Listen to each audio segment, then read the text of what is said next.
Now, from the George McCoy at Warren Allen Sports Desk, a Sports Center update on 1080 The Fan. Jeff Rust with your Sports Center update. First on The Fan, head coach Rick Carlisle said this morning the Pacers preparing for the possibility of not having guard Tyrese Halliburton for Thursday's Game 6 in Indianapolis. Halliburton suffered what is reported to be a strained right calf in the Game 5 loss to the Thunder. Mariners and Red Sox in a rubber match this afternoon at the Pink. Luis Castillo starting for Seattle. Garrett Crochet for Boston. 1:10 first pitch on Root Sports and MLB Network. Mariners remain second in the AL West, 4.5 games back of the Astros. And in the NFL, the Ravens signing former Packers cornerback Jair Alexander reportedly for 1 year and worth up to $6 million. Alexander and Lamar Jackson were college teammates at Louisville.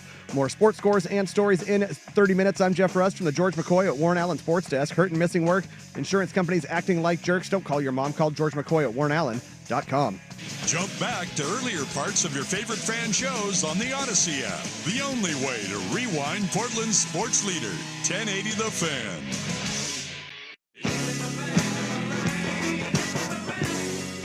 This is Danny and Dusty. Meringatang is going to be a thing. You're not coining anything new. With Danny Meringue and Dusty, the Fan Man Hera. I'll throw some monkey sounds in there and call it good. The old Danny Meringue pie? Danny and Dusty on the Odyssey app and 1080. Yeah, this is going to be awesome. The Fan. Welcome into Danny and Dusty. No Dusty. It's a Will Ortner edition. Jeff Rust behind the glass here on this, let me check the watch, Wednesday afternoon. You nailed that. You like that? Yeah, no, that's all in one. If you're watching on YouTube, you saw me go, oh, that's right, I'm in a different spot right now because I changed over here so it's easier for me to see Rusty because the way we built this studio, we didn't factor in whoever sits in the other chair and the angle of our monitors. If you want to use the monitors, which I think I'm the only one who does. No, Rop uses. You're talking about the chair. In my chair. Oh, in your chair? No, Dirt does. I think Dirt does. Does Dirt? Okay. Dirt does. Because it's always moved out of the way when I get in. And he moves it. Souk definitely doesn't. Yeah. It's a bald guy thing. The bald guys don't use the in-house setup. We use our own laptops. Yeah, we got our laptops. I think he's got like an iPad thing, I think. I don't know. He makes a lot of money. He's got fancier things than when the you do rest that of for us. 20+ years, you can do that. Yes. That's kind of how that works. But if you're watching on YouTube, you saw me, number one, almost knock over my energy drink. Number two, forget that pull my mic over. Number three, throw my mic cover on, of which somebody tried to tell me the other day was theirs, and I almost killed them. You had to kill someone? Almost. Well, why? Because they're like, no, that's mine. I go, no. Who claimed it was theirs? They remain nameless. I'm not going to throw them under the bus right now because they have eschewed their wrong. They apologized? Thought process. No, they left because it disappeared for 2 days, and I was like, where the hell is my mic cover? Well, you know they're known to walk off. They do have legs. We all have our own. Yes, we do. We all have our own. Mm-hmm. Now, back in the day, we did not. It was a community mic cover, which And then COVID. yeah. I was going to say, what happened was I got hired, and then everyone got their own. They're like, we don't want to share with that guy. But that Will guy is pretty gross. Mine's the only one that has a flat bottom. It literally just sits over the top of it. Yep. Like the other ones all kind of like tuck in. Mine's got a little tuck-in thing, although mine's almost ripped off. So we're almost to your stage. There you go. But that's how I can always tell mine. And mine came out of the box. Dusty and I think we were the first ones to do a show in here because I don't think the morning guys were in here when we first did the show. I think that's what it was. Potentially. I think that's what ended up happening. There was something that happened in the morning or something. Well, it could be, or maybe they just didn't want to start things off with, break it in the morning. Typically, even when we had engineers here, they weren't here that early. Yeah, did Crazy Eyes want to get up at 6, or would he prefer for the first show to be at noon? I think that's what it was. Which one it was. But I say all this because that's when I grabbed the new mic cover. Because when we first moved in here, we were in where Dusty's office is now. It's kind of funny that's come full circle that we're all in that. Like we started in that office, now that's his actual office. Right. But yeah, no, he said potential thief of my mic cover. He tried to accost me and tell me that was his. I'm like, no, sir. No, mine's the one different one. It has been there from the jump. How dare you? Well, but this is not the bigger whodunit. Oh. Because we have a mystery abounding, and one Brandon Sprague. Oh, yes. It's been a big deal. He might still be here. So they were here recording some stuff, so they had their best of ready to go for golf, which we'll talk about, which is less than a week away out at Langdon Farms. Yep. Quick little promo. Go to 1080fan.com. Click on the Fan Golf Classic. There's a few morning rounds left. That is it. But they stayed a little bit later, so normally we don't get to see each other because they're out of here at 9. I usually roll in around 10:45 to 11. So I was like, oh, what are you doing here? Blah, blah, blah. Talk for a little bit. He's like, all right, I got to go. So I start prepping in here. I go back out there 20 minutes later, and Sprague is in the bullpen area with the sales guys, hands turned up to the sky, like incredulous. And He I'm was frazzled. I was like, what is going on? He's like, where is my sandwich? Who took my sandwich?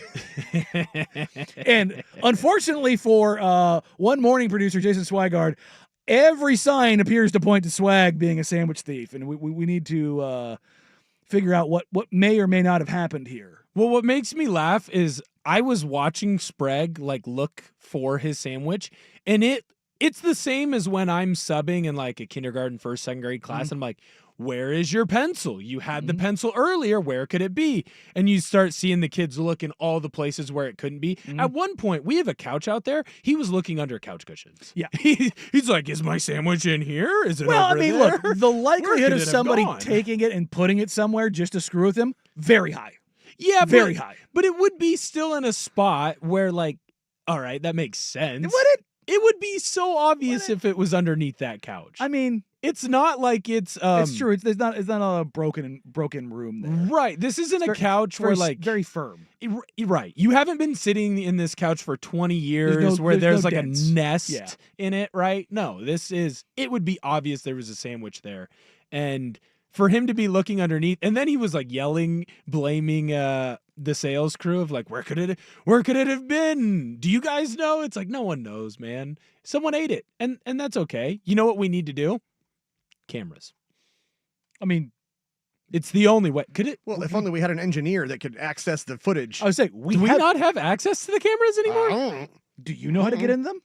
I know how to get into the room. Yeah. Well, the room's open. Like that's a thing that's happened. But we'd with Mr. Joseph no longer here. That is something I don't know if we have access to, but I know we have cameras. Someone has to have I mean, access. Has this turned into like? Well, I mean, somebody somewhere does. Probably the regional or national office. They could probably remote into it. I would love for that to be an email that had to get sent. Like, hey, Mr. Head Boss, we have a missing sandwich. I know that you are running multiple stations right now and multiple regions, but can you please find my bologna sandwich somewhere? Can you find the sandwich here? Because a sandwich. Well, I thief. mean, look, it's also about content because we've done it a couple of times where one we had the crazy person on the scooter who tried to fight me in the parking lot. I had to pull the video on that. Oh, yeah. The infamous DoorDash thief. Mm-hmm. Well, I don't remember the DoorDash thief. Yeah. She took a picture of the food on the ground and she grabbed it and left. But was she hungry? I don't know, but whatever it was, like I was like, it shows delivered, and I'm looking around. I go to the people that were then in the other building or the other floor and I was like, hey, did you guys? No. And I had Joey run the tape back, and we saw her take the picture of it on the ground, pick it up, and walk back away with it and steal the food. What a brilliant move by her! Well, until you get caught. Well, no, she got fired. Well, yeah, I would. I got an email assume that so. this employee has been immediately terminated and will no longer be a part of when the you company. I was like, you steal, Mwah. right? Well, when you steal, you probably should be fired. Look, right? man, that's probably if not she an had okay been like, thing. look, I'm struggling. I need some food. You know what I would have said? Take it. Right. And look, and it takes a lot to say that, but like if somebody really needed it, it wouldn't have bothered me. Right. Like it genuinely would not have bothered me. But to just do that, to take the picture, to get my hopes up. Oh, well, she had a game plan. That's nasty. She knew what she was. I bet you're not the first person that she's done that. Oh no, and I look, guarantee it. I because of the hours that I keep, particularly during basketball season, I have some horror stories from food delivery stuff. Like it's just the things you cannot fathom. You're like, how is this physically possible? But also some awesome ones where I had a Uber Eats, I think at the time we were using. Yeah. When I was at NBC, a dude named Legend. A government name? Yeah. Dropped off my food. So That I get rocks. the text, Legend is about to arrive with your food. And I was like, you're damn right he's a legend. Because he was bringing food for the whole crew. So I order. I think I ordered Thai or Chinese food from a spot around the corner from Yeah. NBC. And when we would watch a game, we would all watch it in the control room. There's like 6, 7 of us in there. Right. And I was like, screw it, I got us all tonight. Yeah. And so Legend dropped off like, $120, $150 for the Thai and Chinese food. So Dude, it was that's like fantastic. But I was like, yeah, no, that's I literally screenshot the text just so I could keep it for later because I'm like, this is awesome. That's the great. balls necessary to name your kid Legend. Yeah, I mean, you got to hope that they live up to it. But I think you could tell, right? Like if the kid was kicking early or something, like that, you can do it. It's like I've always wanted to name my kid Tank, but I'm fearful because I'm so much more, I am abnormally large compared to the rest of my family that I'm worried that I would name my child Tank and then they would be little like the rest of my family. And then that just wouldn't be as fun. But Legend, I think, could still work as a small child. And you would just have to be a legend in a different way, either like a good hang guy or someone who's always picking up the check. Maybe you're doing some outlandish, responsible drinking stories, stuff like that. I think Legend can play no matter the size. Yeah, but I mean, look, you can also become not so legendary. You know what I mean? Like, Yeah. oh yeah, old Legend over there, really living up to the tale. Yeah. You know what I mean? Like, it's like, Yeah. Well, look, that's it's tough. If you're naming your child one of these bold names, you really have to trust that they are going to live up to them. Because that is the problem with the fancy names now. Because this is happening a lot. As a elementary school substitute educator, there are times where you meet kids and you go, what's your name? Why are there 3 X's and 2 Z's in your name? Is your father Elon Musk? What's happening here?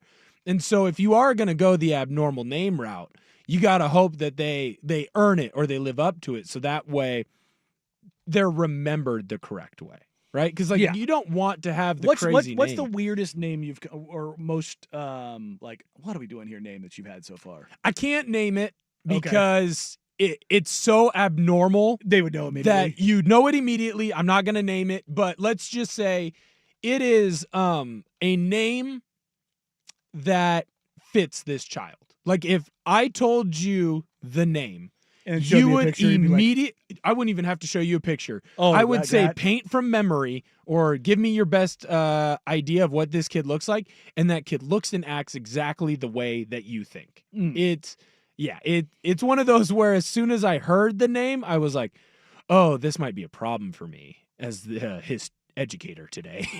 And it was a problem for me. The wife and I were looking at, a baby name and stuff like that. And I was like, we're not going to be one of those couples that does something really weird, right? You guys should. Like, I think it'd be great. I was like, we're not going to do something like crazy, right? Do like an Obi-Wan? Yeah, we're not going to go, we'll go mildly. So like creative. So you could do like an Alex with 2 X's or something. So original, but also not. Yeah, just even then it always feels like the people that like when you spell Kaylee like Kaleigh, I'm like, I don't like that. It's every Maddie that I've ever known spells their name differently in some way. There's not one Maddie that I know that spells the same as the other one. Single D. They're M-A-D-I, M-A-D-D-I-E, M-A-D-D-Y, M-A-D-D-I. It's a lot of Maddies, huh? I don't know. There's a lot of Maddies my age. But remember, like if you're a Madeline, you're also Maddie. If you're a Madison, you're also again Maddie. Not names. There was not a single Mad anything with anyone I grew up with. Well, I think there was a run there where like James Madison got really popular, probably because of Hamilton, and so now they're all getting everywhere. They're like, hey, it's a new name, Madison. The girl's name that was dumb popular when I was a kid was Katie.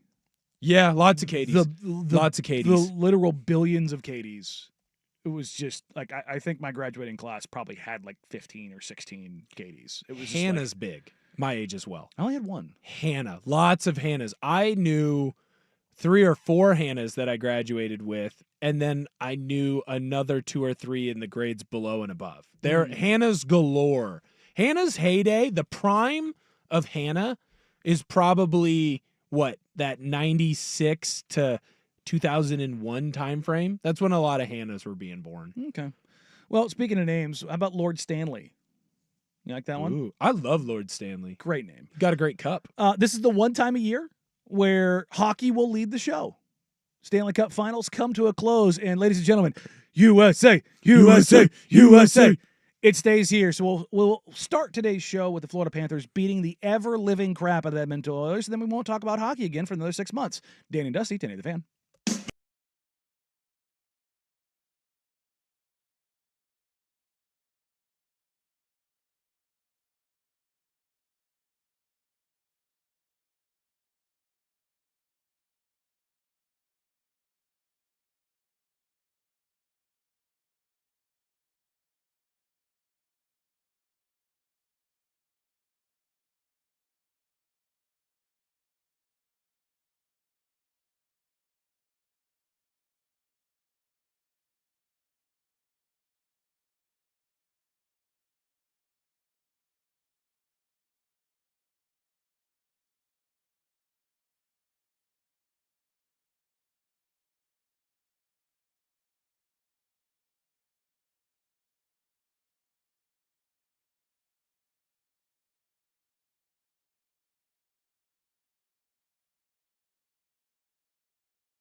Well, that was over with a bit of a whimper.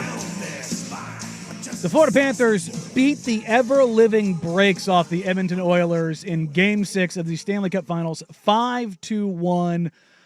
One man and one man only. Sam Reinhart, 4 goals. He just couldn't stop scoring. And the thing that the Edmonton Oilers wanted to do, get out and play fast, they just couldn't get done. And the Stanley Cup will stay in the United States for the 32nd consecutive year. Yeah, well, it was clear early on, right? Like, we talked about this series where Florida just wants to smother you. They have a bunch of frontline players that if you had them on your team, you would love them. If Tkachuk is on your team, you'd love Matthew Tkachuk. If Marchand is on your team, you would love Marchand. If Bennett was on your team, Barkov, all of these great players, if you had them on your team, you'd love them. But because they're on someone else's team, you hate them. Mm-hmm. They play gritty. They play dirty. They're not afraid to hit you after the whistle. They're going to get in your face wash you, right?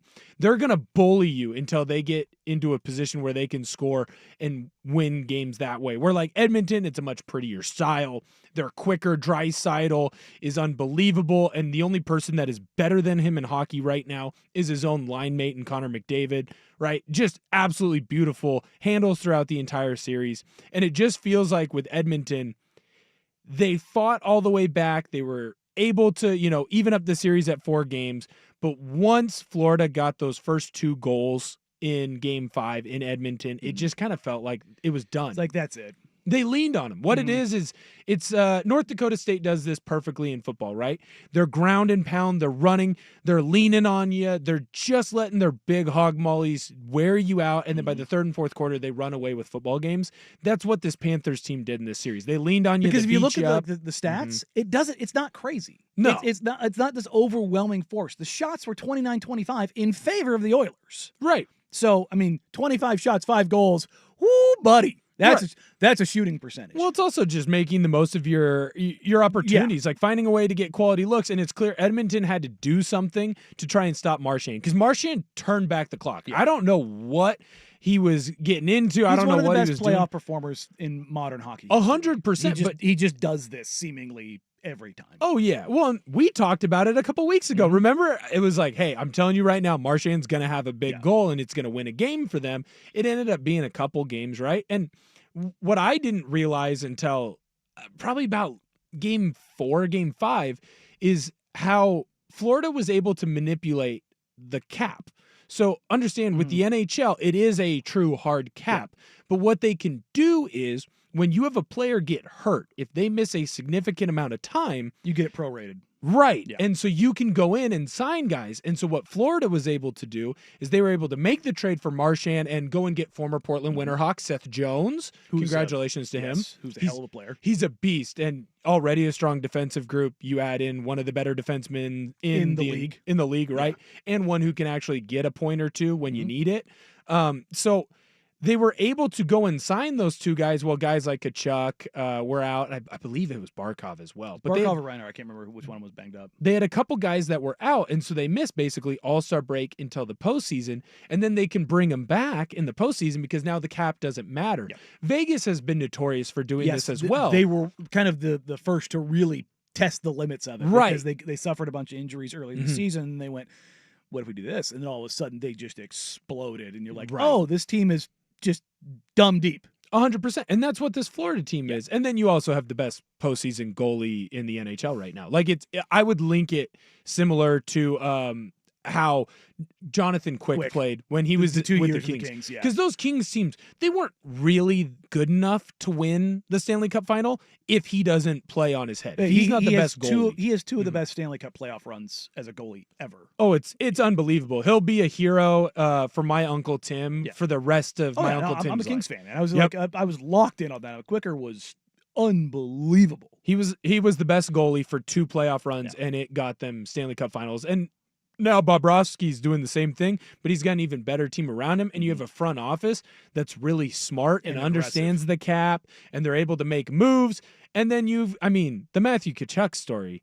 He's playing with a torn abductor. So for Off the those, bone. for those that, yeah, I was just saying, for those that don't know, the injuries that come out after the Stanley Cup Finals of like what guys are playing with, as Will just mentioned, Tkachuk had an adductor that was literally ripped off the bone, and then he also had another lower body injury, Hernia, I believe. Yeah, it was a hernia, I think. And it's like, so this guy, his core is jacked, and yet he's going out there on millimeter thick blades, flying around, beating the hell out of people, being aggressive, back checking. I mean, his game is physical. And he was still awesome.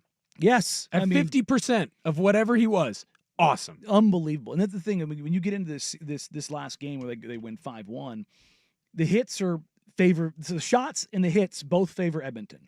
The faceoffs were 28-25 for Florida. There's only 2 penalties. The problem was there's 12 penalty minutes for Edmonton. But block shots, it's 15-17. The problem was the giveaways and takeaways. Right. The giveaways for Florida were 18, where it was only 10 for Edmonton.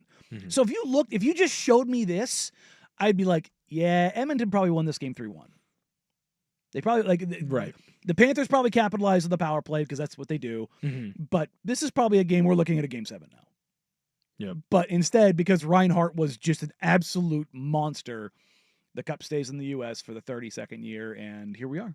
Right. Well, and look, like monetarily, and just for the good of the game, like I had money on Edmonton. Honestly, I did. It felt like I believe it was 08-09. Where it's the Red Wings and it's the Penguins, right? And the Red Wings are at the very end of what they're doing, and the Penguins are at the very beginning, right? Yeah. And so they get to the finals. They're close that first year. They're not able to get it done. They make a couple key changes defensively. The next year they get back, and they're able to finish it off. It felt like, especially with how Skinner had played going into the final, and because he got yanked. Right, but remember, he really played fairly well. Yeah, he did. Games 1 and 2, where he started to have his struggles were 3, and he gets yanked in 4. No, he gets yanked in game. Yes, he gets yanked in game 4. In the middle of game 4, Pickard comes in, and Pickard shuts the door down. They're able to come back. But it felt like Skinner had finally taken that step up, because the saying always was, you've spent so much money on McDavid and on Draisaitl that you're weak everywhere else. And you're especially weak at that goaltender position. So if you can get Skinner to play slightly above average, you have a legit shot at finally bringing a cup home to Canada. And he was above average. He was one of the, I'd say, top 5 goaltenders in this postseason with the way he played, right? And that's against guys like Hellebuck, that's against Binnington, that's against guys like Ottinger, these great goaltenders, and he looked like he was on par with all of them except for maybe Bobrovsky. And then the finals. He turns to a pumpkin. Yeah, and that's usually the story of the Stanley Cup is who's got the hotter goaltender.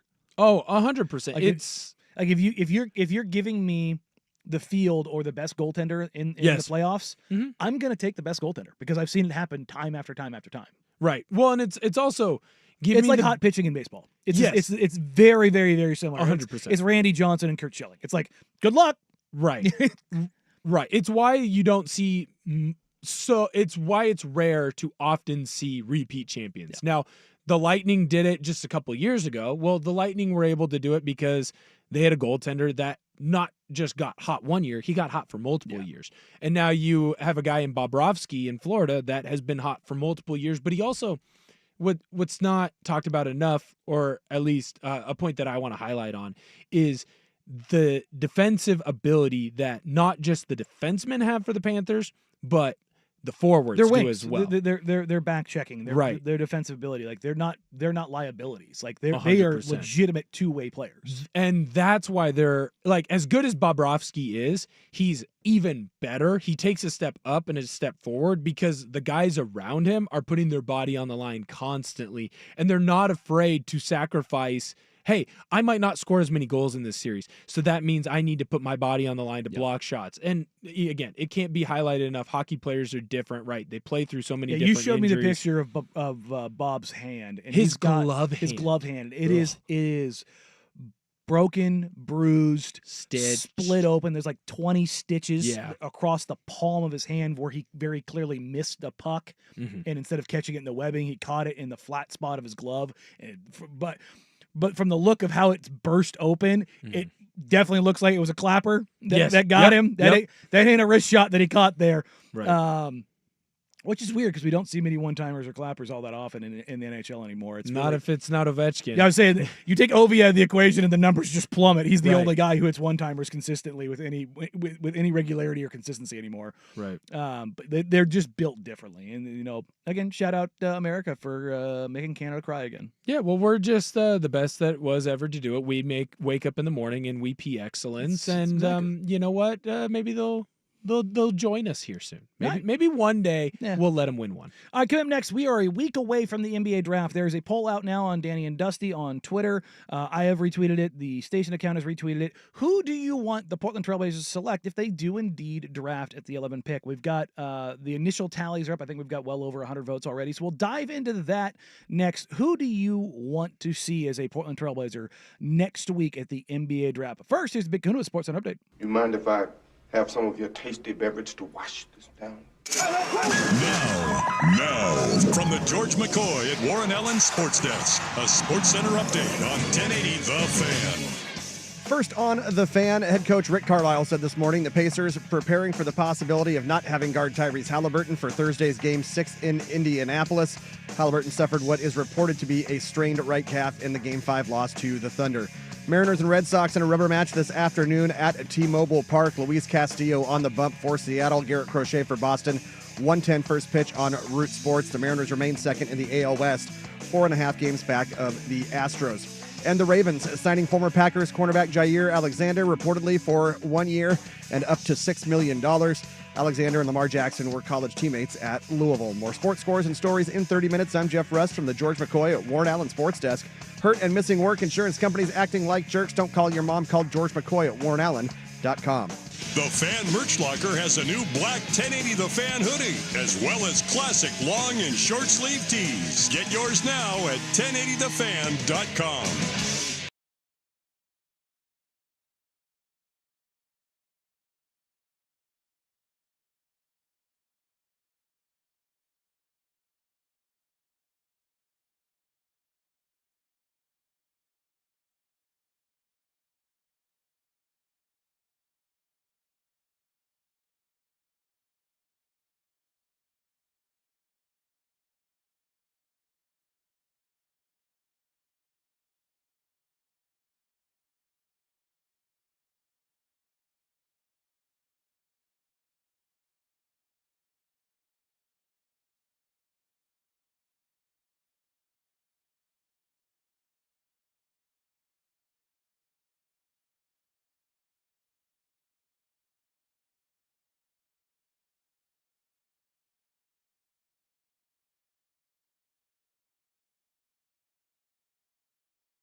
The NBA draft is now just a week away. Next Wednesday, 3 hours? No, 5 hours from now. The NBA draft will be underway a week and 5 hours. And the Dallas Mavericks will be on the clock and undoubtedly select Cooper Flagg. And then the San Antonio Spurs, barring a trade, will take Dylan Harper. And then after that, who the hell knows? We talked about this a lot yesterday as far as the intel stuff. It does sound like if the 76ers stay there, one of the more likely outcomes is them selecting VJ Edgecombe, the Charlotte Hornets taking Con Knippel, the Utah Jazz taking Trey Johnson. That seems to be, if not consensus, the way folks are moving. What gets interesting is what happens really 5, 6, 7, and 8. And what that ends up doing to where the Blazers are picking. Mm-hmm. If the first 5 picks go that way and the Washington Wizards are on the clock, there's a couple different ways that they could go. I've heard they like the idea of Colin Malawach. Mm-hmm. I've heard that if Ace Bailey does indeed fall there, do they look at that and go, hey, that's the best player available, despite some of the intel stuff and despite some of the workout stuff? And when I talk about that, Ace's maturity is a little bit in question, and then his agent is only letting him work out for one team, and that is the Philadelphia 76ers. So I have some questions about Ace. Okay, go. Because it's clear that they have an idea and they have a game plan. And his upside, there's a reason why going into this draft, before any of the intel went through, there's a reason why he was a top 3 player. Is he getting bad information from an agent? Does he have a bad game plan, and that's what's setting people off? Is it bad workouts? Well, he hasn't had any workouts. He's only got didn't he show up to the combine? Well, he went to the combine, Okay. but I believe his workout was Philly was yesterday afternoon. So why are they so focused in on Philly? Is it a thought of like he fits best there? I'm a top 3 pick. And That's- I'm not going to that's- go 1 or 2, so I'm going to go 3. Have we not learned from Shedeur Sanders? There's a little bit of that to this, I think. I think he's definitely getting some bad advice. I think that his agent is not doing enough to downplay or get out in front of some of the negative intel. And just there's a reeling suspicion, I think, among teams of, yeah, the talent's there, but again, it's like feel, IQ. His production was pretty decent at Rutgers, but it didn't really lead to a ton. It wasn't a good team. No, and you can say, like, well, what about Dylan Harper? I'm like, well, Dylan Harper, the things he was asked to do, he did relatively well. Mm-hmm. Like the professionalism, the maturity, the feel, the IQ, that none of that stuff's in question. Not one bit. Like, Right. He is undoubtedly the second best prospect in this draft from an evaluation standpoint. There's nobody, I don't know anybody that disagrees on that. So look, and a lot of this is your best guess and everything that comes with that. And Ace could end up turning into an absolute stud. But as of right now, the questions that are there, and they're going to very likely cause him to fall. But does Utah at 5 get a phone call from New Orleans? They went and got the draft capital from the Pacers. They gave them their 2026 first back. They got the number 23 pick to pair with number 7. Mm-hmm. Is that enough to move up to number 5? Like, do the Jazz go, hey, our guy might be there, or are they worried about Washington going, hey, we like Trey Johnson, we'll take him at 6? You know what I mean? Like that's the kind of situation you put yourself into. And there's just so much variance that can happen from 6, 7, 8, and really even 9, because if the Toronto Raptors, as weird as it sounds, it definitely feels like they may have the most momentum to trade for Kevin Durant, and they hold the number 9 pick. And the number 9 pick would almost undoubtedly be a part of that deal. One of RJ Barrett, Emmanuel Quickley, Jakob Poeltl, and the necessary salary, and then the number 9 pick for Kevin Durant. Well, now, which way do the Suns go? Because they've now got a point guard type in either IQ or another wing guardish type in RJ Barrett, and then a big in Jakob Poeltl. Well, now did they go, oh, we're going to double down on bigs and we're going to take Colin Malawach at 9 if he's there? I don't think he'll be there. Or do they go, hey, at 9 we like somebody who's a little bit more ready-made, and we want Carter Bryant just to kind of be the guy that we thought Toumani Camara would be. A low-usage defensive player with that kind of profile. I have questions about him too. Who, because Carter? yes, Okay. because he was a part of the poll question at Danny and Dusty on X. There were 3 players in there. There was Joaquin Tunis, Carter Bryant, and I'm forgetting the other one. I said you're coward, then I put other for people to reply with. Right. So Carter Bryant, I watched him at Arizona a couple times this year. highly athletic player. But you go through and you look at stats, right? Not a ton of points, 6 points, 4 rebounds, 1 assist, 1 steal, 1 block. How do evaluators take his athletic potential and turn it into their draft evaluation? Because I get why evaluators would like him from an athletic perspective, right? I understand all that he's a freak, he's super long, he's clearly athletic, plays great defense. He has all the makings of being a pure athlete, but I didn't come away being like, oh, that guy's a sharpshooter. So does he have the bones? And if used properly, he can turn into a guy who can become a strong shooter? How do you identify a diamond in the rough like him, or find the traits that you're like, yes, these will fit in today's NBA? So there's a lot of different markers you can look at, both from the physiological standpoint and on the production standpoint. So give me a second. My thing had to refresh here. May pull Carter Bryant's up, the synergy data up real quick. No worries. Not a ton of Carter Bryant's in college basketball, so it's very easy to find him. Right. I say that and then I went right past him. So last year, Carter Bryant, I'm just pulling up his shot data real quick. On all field goal attempts, he shot 45.8%, 56.8 effective field goal percentage, which is that's relatively solid. Pretty decent. And he is in an offense, to be fair to him, Caleb Love's going to have the ball in his hand, and he's going to shoot a lot. It was a very veteran-laden Arizona team where his offense was, you're going to work as the 4th or 5th guy. Like, you're going to be the hustle guy, the energy guy, the cutter, transition, and spacing to the corner, knocking down. And he did that exceptionally well. Yeah. So last year, on 105 attempts, he shot 31% on threes. Unguarded, of which he only had 22, he shot almost 46%. Guarded, he shot 33%. Those are good, incredibly good indicators, but it's still such a small sample size. So going back 7-8 years, the math behind weeding out and filtering out noise in productive jump shooters was 750 attempts. Okay. It's closer to 500 now. Like we have a better understanding of like the markers of where it's at. So in college, he has 105 threes. Okay. So he's a fifth of the way there, basically. Right. So is this a flash in the pan? Maybe. But the other side of this is like, that's a decent amount of volume. And when you watch him shoot, you go, okay, like that. There's good technique. There's good form. I'm not looking at that going, you got to change this. You got to change this. He's got to speed the shot up. You know what I mean? Like he's not flying off screens like, prime Ashton Kutcher lookalike. I'm totally blanking. Kyle Korver. Yeah. God, I could not remember Korver's name there for a second. He's not flying off screens like Kyle Korver. Right. But he can space to the corner and knock down threes. Like I trust that he'll be able to shoot in the NBA. Okay. But there's also some physical correlations. He's got a plus wingspan. He's got plus size. What's very interesting is I've referenced this podcast a few times.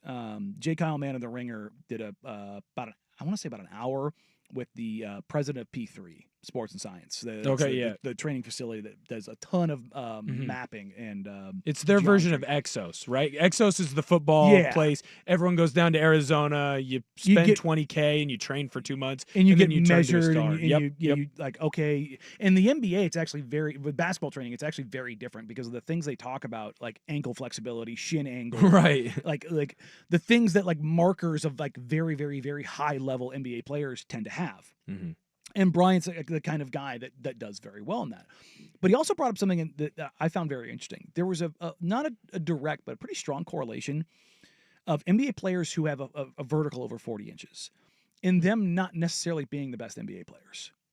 Just because they rely too much on their athleticism? Not necessarily. It just wasn't a direct link to being productive because while it's great to have, certainly, it's more important to, like, how fast do you get there?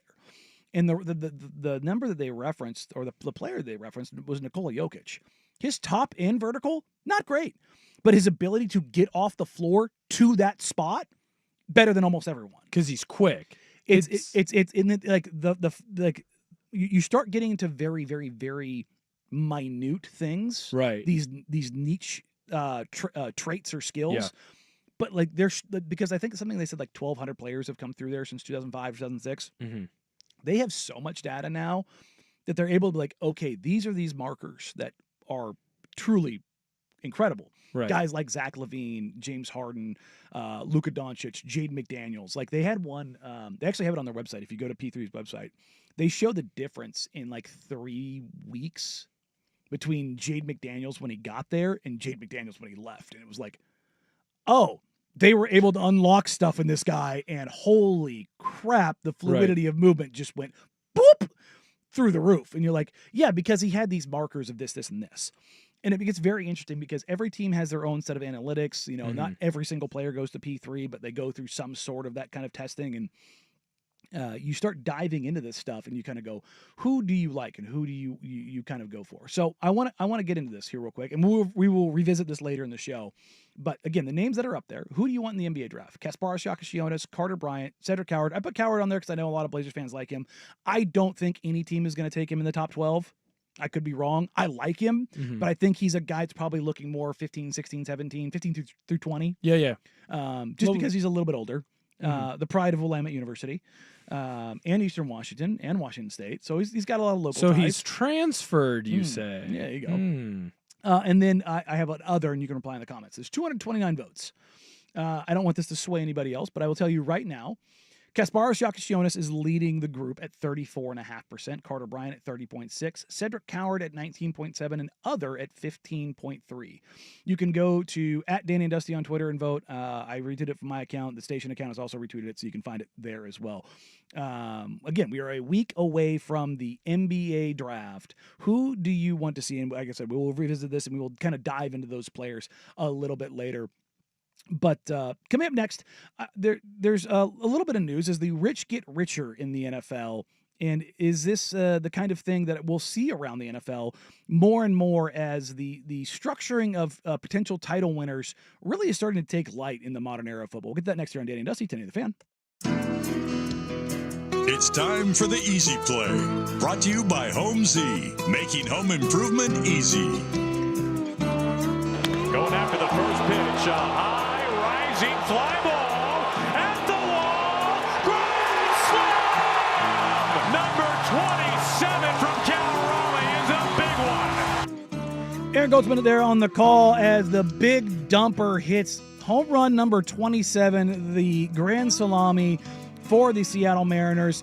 Will, you were pretty excited about this. He has now hit more home runs than anyone not named who? Ken Griffey Jr. It's like he's top 5 in home runs before the All-Star break. Griffey has the other 4 seasons. That's pretty damn good. It still ain't 54% winning percentage, though. This Easy Play brought to you by Homesy. Use Homesy's online calculator to estimate your project instantly. Make it easy. Call Homesy. That's HOMZE. Homesy.com. We just finished our roof and siding with Homesy. I got a clear itemized estimate from their team. Their certified installers are real pros. It was exactly how home improvement should be. For a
Well, in a world where the rich get richer, former Packers cornerback Jair Alexander and Lamar Jackson's former Louisville teammate has joined the Baltimore Ravens and adding to what has been a pretty good lineage of Ravens defensive backs.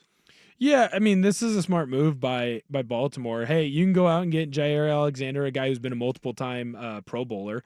And yeah, he's a little bit disgruntled, but if you can get him properly gruntled, right? And he's leading towards the same path as everyone else, the type of locker room that you have built in Baltimore. I mean, Harbaugh being a leader of men, he can get him on the right path. You just took a position that you weren't weak at and a side of the ball that you were extremely strong at, and you've just made it that much better. Like, I love this move by the Ravens. I also love this move by Alexander. You've moved to a defense where you have others you don't have around to be the guy. you. Right. You don't have to, but you still can be. Like, he's a good enough guy. No, like, if he gets locked in on the right path, going the right way, he could take this team and he could be that final step up. Yeah. Because this has been the best regular season team in the AFC the last 2 years. I understand that the Chiefs had a better record than them last year and that they have faltered in the postseason, but they're right there. No, yeah, it's right Kansas there. City, Baltimore, Buffalo. Like that's the three teams Right. we look at just continuously with Cincinnati if they can get things right because again quarterback play. But you look at what the Ravens have done, and we know the identity. No matter who's in charge, the one through point is. With Harbaugh coaching and the legacy of the Ravens, they're going to, even with Lamar Jackson and them leaning more into offense, their defensive identity is going to be there. And the problem is last year they were god-awful against the pass. They just were. I think they finished 31st in passing yards allowed. And yes, it's not necessarily yards, but when you're giving up the most yards, you're also probably giving up chunk plays, which chunk plays lead to scores, and that's kind of the math behind it. But it's very easy to point at the Baltimore Ravens and go, what did they think they needed to address? And they went secondary. Why? Because the first two picks they had in the NFL draft were their secondary. They took Malachi Starks at 27. They took Nate Wiggins at 30. That's the Georgia safety and the Clemson cornerback. Later in the draft, they took two more corners, and then they added Awuzie on top of already having Marlon Humphrey and Kyle Hamilton. Right. Well, and the beauty is now is you can probably, with Alexander and Wiggins there, you can throw Humphrey into the slot, and now all of a sudden your nickel package looks fantastic, right? Yeah, who are you attacking there? I don't know who I'd want to go after. Maybe Jair, and you're hoping that he's still a little banged up, because that's always going to be the problem with Jair. Not even just Jair, this secondary. Can they stay healthy? Hamilton and Humphrey are both guys that have picked up knocks, and you kind of go, yeah, that's going to be a problem. Because I remember talking to Dusty, I want to say like the first 8 weeks of the season, because the Ravens were struggling against the pass. And I'm like, I don't understand this. You've got Roquan. You've got pass rushers. You've got two really good guys in the back end. Yeah, you maybe don't have the best secondary in football, but at every level, you've got an all-pro. Right. Why the hell is this defense doing this? And it was just like, make this make sense to me. It's I've talked about this a lot in the NBA, strongest link versus weakest link. Right. And it would appear that the weakest link for the Ravens was absurdly weak, and that was what led to so many fundamental breakdowns for them and getting gashed on the big plays. Well, and also to be fair to that secondary, they had a run there where it was like, I can't remember the exact run, but it was about 5 or 6 weeks to start the year where it's like, oh, you go Mahomes, Allen, I believe Burrow was in there as well. I think the worst quarterback they faced was Minshew, who ironically enough had one of his better games. Yeah. So while it was a weak link, it looked much worse at the beginning of the year as opposed to when you start looking at their stats at the end of the year, because they had kind of figured it out and they learned to play with each other. And you have to remember too, they lost probably the best defensive coordinator in football at that point in McDonald. He had left. He took the head job at Seattle. And there's going to be a transition period. We all kind of knew that. But this is also what comes with being a very good team. When you're a very good team the year before, you make adjustments, you move. And you have a tougher schedule. Yep.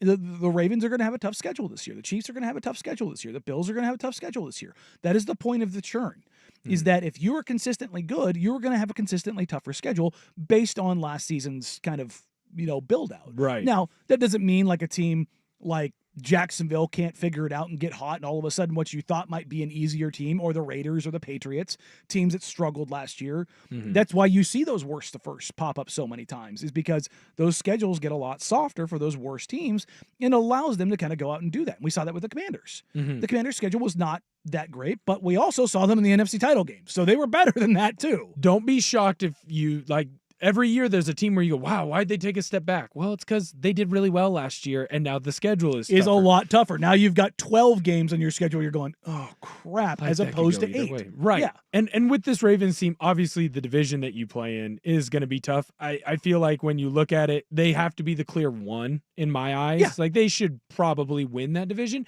But would I be shocked if they got knocked off by Cincinnati or Pittsburgh? No, not really. Right? It is and it's not a knock on the Ravens. No. It's more of a, no, this, like the AFC North, the NFC North, and the AFC West, those are the 3 best divisions of football. Right. And because you are the Ravens and you have Lamar Jackson, guess what? You're going to play the Chiefs at some point. Or, you're going to play the big quarterbacks. You're going to have that matchup. Play them. You're 100%. And you're going to play Burrow twice. But I pulled up their defense right now, and you start looking at it. It's a solid defense. They just have to stay healthy. And you are relying on some older guys. Marlon Humphrey I'd throw into this. I'd throw Kyle Van Noy into this. Matt Abike even a little bit of, you got to stay healthy. You got to hope that they stay healthy, or they're healthy at the right time, at least for the defensive unit. But that is a solid defensive unit as you look up and down. Matt Abike has been fantastic the last 2 years since he joined Baltimore. Obviously, Kyle Van Noy, we know what he can do, and I think it's unspoken, or at least it's not spoken enough about what he can do as a defensive leader, having been on long runs back when he was in New England. I think Marlon Humphrey is a great leader as far as, like, he has fun. He keeps things light. He's had a career year last year. He had 6 interceptions, ended up being 3rd in the NFL. But the one that's always going to stand out to me is Kyle Hamilton. When that guy is able to play at the peak of his powers, I don't think there's anyone in the league right now that can match up with him. When you talk about Hamilton, you have to compare him to other big safeties that could also cover like a smaller safety, and that's essentially Sean Taylor and Cam Chancellor. Kyle Hamilton, what they ask him to do, no other safety gets asked to do that. He is asked to play in the box, and if needed, come up and be a run stopper, as well as be that last line of defense, cover tight ends, cover guys like Travis Kelce, cover guys like Sam Laporta, cover guys, in that division at tight end, one-on-one. And you don't ask most safeties to do those 3 things, and he does them all at an extremely high level. If he can stay healthy this entire year, along with the rest of that secondary, you're going to see the Ravens right back where they have been in the past. And don't be shocked if this is the year where they finally take that step, right? They finally take that next step, especially if that offense can stay at what they've been playing at. I mean, shoot, I know Patrick Mahomes is Patrick Mahomes, and he is the best player in the NFL. But the best quarterback the last 2 years has been Lamar Jackson. The stats back it up. The only thing he hasn't done is win when it mattered the very most. And that's not always all on him. The offensive game plan 2 years ago in the AFC title game wasn't great. But you've had the best statistical quarterback the last 2 years. And now you have maybe the deepest defense, if not the deepest one of, in the NFL. They're loaded for bear. They're doing everything they can to try and take the next step forward. Which is what you want to see when you're in that title window. All right, coming up next, let's go to same faces but in different places. The biggest impact transfers in all of college football, and one of them is right here in the backyard at Oregon. At least that's how some folks say. We'll get to that in hour number 2 on Danny and Dusty, 1080 The Fan.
Warren Allen Sports Desk, a Sports Center update on 1080 The Fan. Jeff Rust with your Sports Center update. First on The Fan, head coach Rick Carlisle said this morning the Pacers are preparing for the possibility of not having guard Tyrese Halliburton for Thursday's Game 6 in Indianapolis. Halliburton suffered what is reported to be a strained right calf in the Game 5 loss to the Thunder.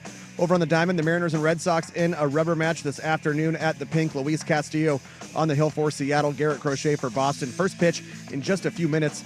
Over on Root Sports, the Mariners remain second in the AL West, 4.5 games back of the Astros. And the Ravens signing former Packers cornerback Jair Alexander, reportedly 1 year and up to $6 million. Alexander and Lamar Jackson were college teammates at Louisville. More sports scores and stories in 30 minutes. I'm Jeff Rust from the George McCoy at Warren Allen Sports Desk. Hurt and missing work, insurance companies acting like jerks. Don't call your mom. Call George McCoy at warrenallen.com. It's back. The 11th annual Fan Golf Classic at Langdon Farms Golf Club happens Tuesday, June 24th. Presented by your local Toyota dealers. Reserve your foursome now at 1080thefan.com. This is Danny and Dusty. It's not your problem, Doc. You don't have to mix up in this. That is a hell of a thing for you to say to me. With Danny Meringue and Dusty, the Fan Man Hera. Yeah, go ahead. Go ahead, skin it. Skin that smoke wagon and see what happens. Danny and Dusty on the Odyssey app and 1080. I'm your huckleberry. The Fan. Hour number 2 here on Danny and Dusty on a Wednesday afternoon, while you're listening on 1080 AM The Fan, watching along on YouTube. YouTube.com/1080 AM The Fan. I forgot the URL the first split second. Sweet God. Or Twitch.tv/1080 AM The Fan. We appreciate you, love you. We call that the Jeff Rust stroke, when you just can't say words. Words are hard sometimes. That's what happens. We'll order in for Dusty. The boss man is boss manning today, at least, as we progress through the changes. As everybody knows, Dusty is now our boss, and we are in the co-host swing of it all. So he had to step out and handle a lot of business. It is interesting. I was going through my Twitter bookmarks recently, and there is a Twitter bookmark of him and I in a GIF, crotch chopping in this very studio. There you go. And it is very interesting. That's the That boss man. is now my boss. Yeah, Like, you might want to keep that one for later. have you hip thrusted and crotch chopped with your boss? And believe it or not, the answer is Yes. yes, I have. Yes. We've all done very terrible non-public things with our now boss now, so we'll just keep that to ourselves. That's how it goes. But it is hour number 2, and we are going to keep plugging along here in the football world. And obviously the explosion of the transfer portal, we really saw, I think the first holy crap transfer class was at USC when Lincoln Riley left Oklahoma and just said, I'm going to take all the nice things and we're going to bring in, I think it was 18 transfers. And that was the first time we saw the whoa. Yeah, it's either that crew or Jimbo Fisher had a year at A&M where he brought in a lot of guys where he just said, how much money would you like? Here you go. And it doesn't really work like that too much now. Now, Indiana, it was Signetti. He brought a metric crap ton of guys over from James Madison. Obviously, Deion Sanders brought a metric crap ton of people to Colorado. Yeah, Florida State does it too with Norvell. It's same idea. It's not as prolific as it was when it first started. It's right. It still happens. There's still some schools, particularly they're just going to make their mark doing that. Right. But I think we've gone past the perennial blue blood programs that are just going to go, yeah, we're going to do 20 transfers. Right. Now, if a new coach gets to a location and you're trying to guys. or you're you're at a place like Indiana where you're not a traditional football power, you don't have a storied history to kind of fall back on. I don't think you're going to see that. And I think even to a lesser extent, you saw that with Jed Fish at UW, where he brought a handful of guys up with him. And DeBoer didn't bring a ton of guys to Alabama. There was a couple, but it's because he couldn't. Most of his guys were already they were already in the NFL, gone. yeah, They were done. They were old. They were an older but team. if you're moving up to a place like an Alabama and Ohio State, something along those lines that has been a perennial power for a while, you're just not going to see that because they are the little engines, or not even little engines. They are the big engines that can as opposed to could. Right. Well, and I think you're going to see them be smarter about we are weak in this position, so we're instead of going and getting a bunch of quantity, it's let's go get quality. Like Oregon, right? Hey, our secondary is a little weak. Hey, Purdue, you have the best safety in college football right now. here's $4 million to Dylan and Thinnaman and come in. And I don't know what his NIL is. I don't know if it's $4 million or whatever, right? I just said a number, but you are going to see that type of poaching more so now, where it's, hey, that guy's in the transfer portal. He is in a position where we are weak. You here, and how much do you want? We'll take care of you. And Dylan Thieneman, the safety from Purdue, who Dusty saw up close and personal when the Ducks played Purdue last year, and he was like, that dude's a stud.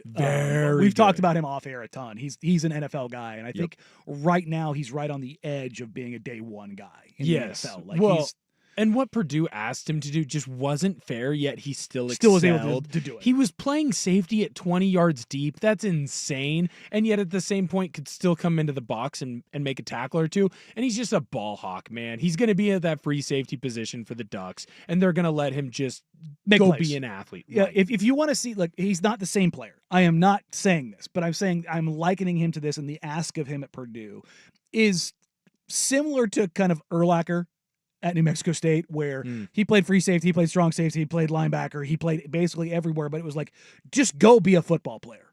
Go make plays. Go be disruptive. Go be all over the place. And you can do that on a team that doesn't have high aspirations. Like, we just want you to do the thing that you do. Be around the ball. And Thieneman falls in on this list from CBS Sports at number 6 as the number 6 most impactful transfer in college football. But to your point, the 5 players that are in front of him are guys that at top-level programs, we go, okay, here's where we need to plug a spot. Ohio State does not return a single starter on their defensive line. Yep. Not one. Because why? They're all in the NFL. And they were all old. Like, what people don't... Old, they're all younger than me. They were all the 2000 or 2001 class, right? Or 2020, 2021, yes. JTT and Sawyer, they were both fourth-year seniors, and then they had a lot of older guys, upperclassmen, that then went into the NFL draft. And so you knew they had to go and replace, and so what do? They go grab the best edge rusher out of North Carolina. A team that, look, defensively, they had their weak points, but this kid was a stud. Yeah. He's able to get after the passer. And what Ohio State does that's a little bit different, and we'll see now that they lost Noel, their defensive coordinator, but with those edge players, they didn't get your speedster edge rusher, your Micah Parsons, your Carter out of Penn State, right? It's more of a power rusher. So Sawyer and JTT, they were going to play through the defensive or the offensive tackle and use their strength and positioning to win reps. So you didn't necessarily see them get a bunch of burning off the edge sacks, right? But what you saw them do is when the football was ran their way, they shut down zones because they forced teams to double team them. They stayed at their spot at their offensive line at the line of scrimmage, and then they just read and reacted. Hey, ball's going the other way. Chuck the offensive player, get into my position in my trail route. If it's coming my way, stalemate them at the line of scrimmage in zone. It's not necessarily about getting guys knocked off the ball backwards or knocked to the side. You really just can't get stalemated, right? They want to open zones and then let the running back see where the open hole is and go. They did a great job last year of sticking where they needed to be, not allowing those holes to open up, and then reading and reacting or letting their their linebackers or safeties come in and make those plays. That's exactly what this Atkinson kid is going to be able to do. Number 2 on the list, Murad Watson, the defensive tackle from Syracuse to Texas. And this is the thing: Texas brought in 5 defensive tackles. And we talked about prioritizing positional needs because of either transfer portal or NFL. Texas has made in the last 2 years 4 defensive tackles go day 1 or round 2 in the NFL. Yeah, it's D tackle you. If you're a defensive tackle, it's where you want to go. 100%. And I don't blame anyone for wanting to do that. Sometimes it's there or Georgia. Right. Those are the 2 schools you want to go to. Right. And sometimes with some of these kids, it's not necessarily about, are you going to be able to win? It's who's going to prepare you for the next level. Because yes, you want to win, but now with a lot of the transfer portal, sometimes these kids that enter that, you are a mercenary. And you're either going for A, money and opportunity, or B, development pipeline. See, and to me, it should always be development pipeline unless there's outside forces where, hey, that money then takes care of people, right? Go where you can develop, because now you're going to be making money on your 2nd and 3rd NFL contracts. And so I think not only is it a smart move for like Watson to go to Texas, You're going to get more name recognition. You're going to get better coaching. But it's also smart of Texas to go, hey, instead of grabbing some young kids and saying, hey, we're going to be a little bit weak here, go grab some older kids, treat Syracuse, treat, your North Texases, your UTSAs, wherever, treat them like your farm system. The Yankees did this for years in the MLB, and obviously it's already started in college football, but I think you're going to continue to see it grow and grow, and it's just a smart move by Texas. Number 3 on this list, Trevor Pena, wide receiver from Syracuse. If you're picking up a line here, a lot of defections from Syracuse because with Kyle McCord gone, Syracuse was going to. Well, and they were good. McCord, he was the most productive passer in the country this last year. 100%. Well, and Brown had that team working as their head coach over there. Like they were doing, they highly exceeded what they were supposed to do. But you're also like, this is expected. If a coach gets an opportunity, he's going to leave Syracuse. No offense to Syracuse. No, you're not a blue blood program. You're a turnover school, and that's your lot in life on the football field. Basketball, 100%. Different story. Well, at least it used to be. But Penn State grabs Pena, and the line that's in here, it just stands out. And if you remember this game in the college football playoff, their wide receivers did not have a catch in their loss to Notre Dame. And that was because their wide receivers weren't that good. They had injuries, and Tyler Warren was the only guy that Aller could throw to. So they went out and got a guy who had 941 yards, 9 touchdowns for Syracuse last year, and a offense that just aired the freaking ball out. This is a smart move. And honestly, I think this actually, of the first 3 that we've gone through, could be the most impactful because of exactly what you said. No catches by a wide receiver. And that wide receiving core was bad all freaking year long. And don't get me wrong, like, Aller has his issues, right? Yeah. There are some clear weaknesses to his game. That being said, I was very impressed with him and how he played against Oregon in the Big Ten championship game.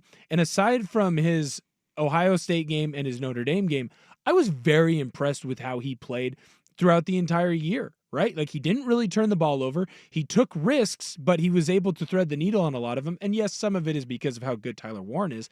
But the thing that we're not talking enough about is how good that offensive coordinator, Andy Kotelnicki, is over there. What he is doing and the different ways that he was able to find. Trust me, I saw how he did it against USC. I mean, Tyler Warren was a god among men. He snapped a ball and then scored a touchdown in that game, if I remember correctly. Yeah, he's an absolute. Went back up the middle, and nobody could find him. Right. There he is. But Kotelnicki had to do all those things and get so cute because he knew he had one limits. Guy, and he was at a position where it's easier to double team and bracket cover a tight end than it is necessarily a wide receiver. So you had to move him all over the field. So let's bring in a stronger wide receiver core, hopefully take a couple steps up with some of the guys that were there last year that have returned.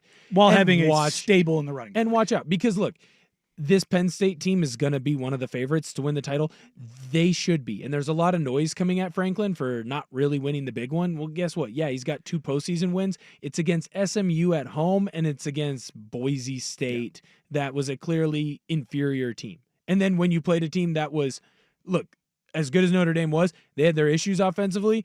They were better offensively than you. Yeah. That's a problem. That's a problem. So if you're picking up what we're putting down here, so through the first 3, Ohio State, Big Ten, Texas, SEC, Penn State, Big Ten. At number 4, Clemson. They're the one outlier here. And the first real big transfer portal guy for Dabo Swinney.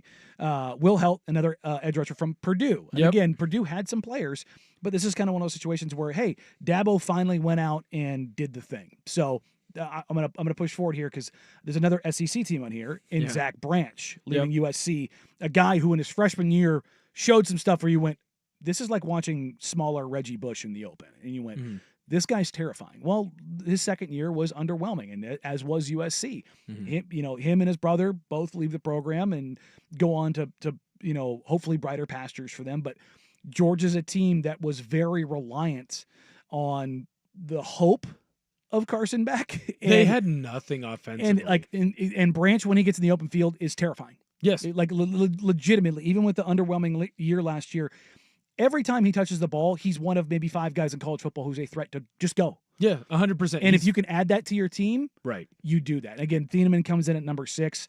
Malachi Fields, Notre Dame, wide receiver. They get a guy from Virginia because, they don't have a ton of weapons. We saw it. They ran the ball. They played between the tackles.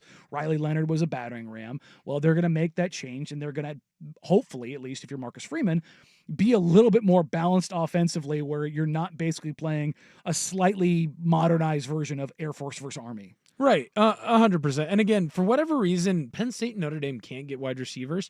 And if you can't identify them in high school, that's fine. You're a big enough program.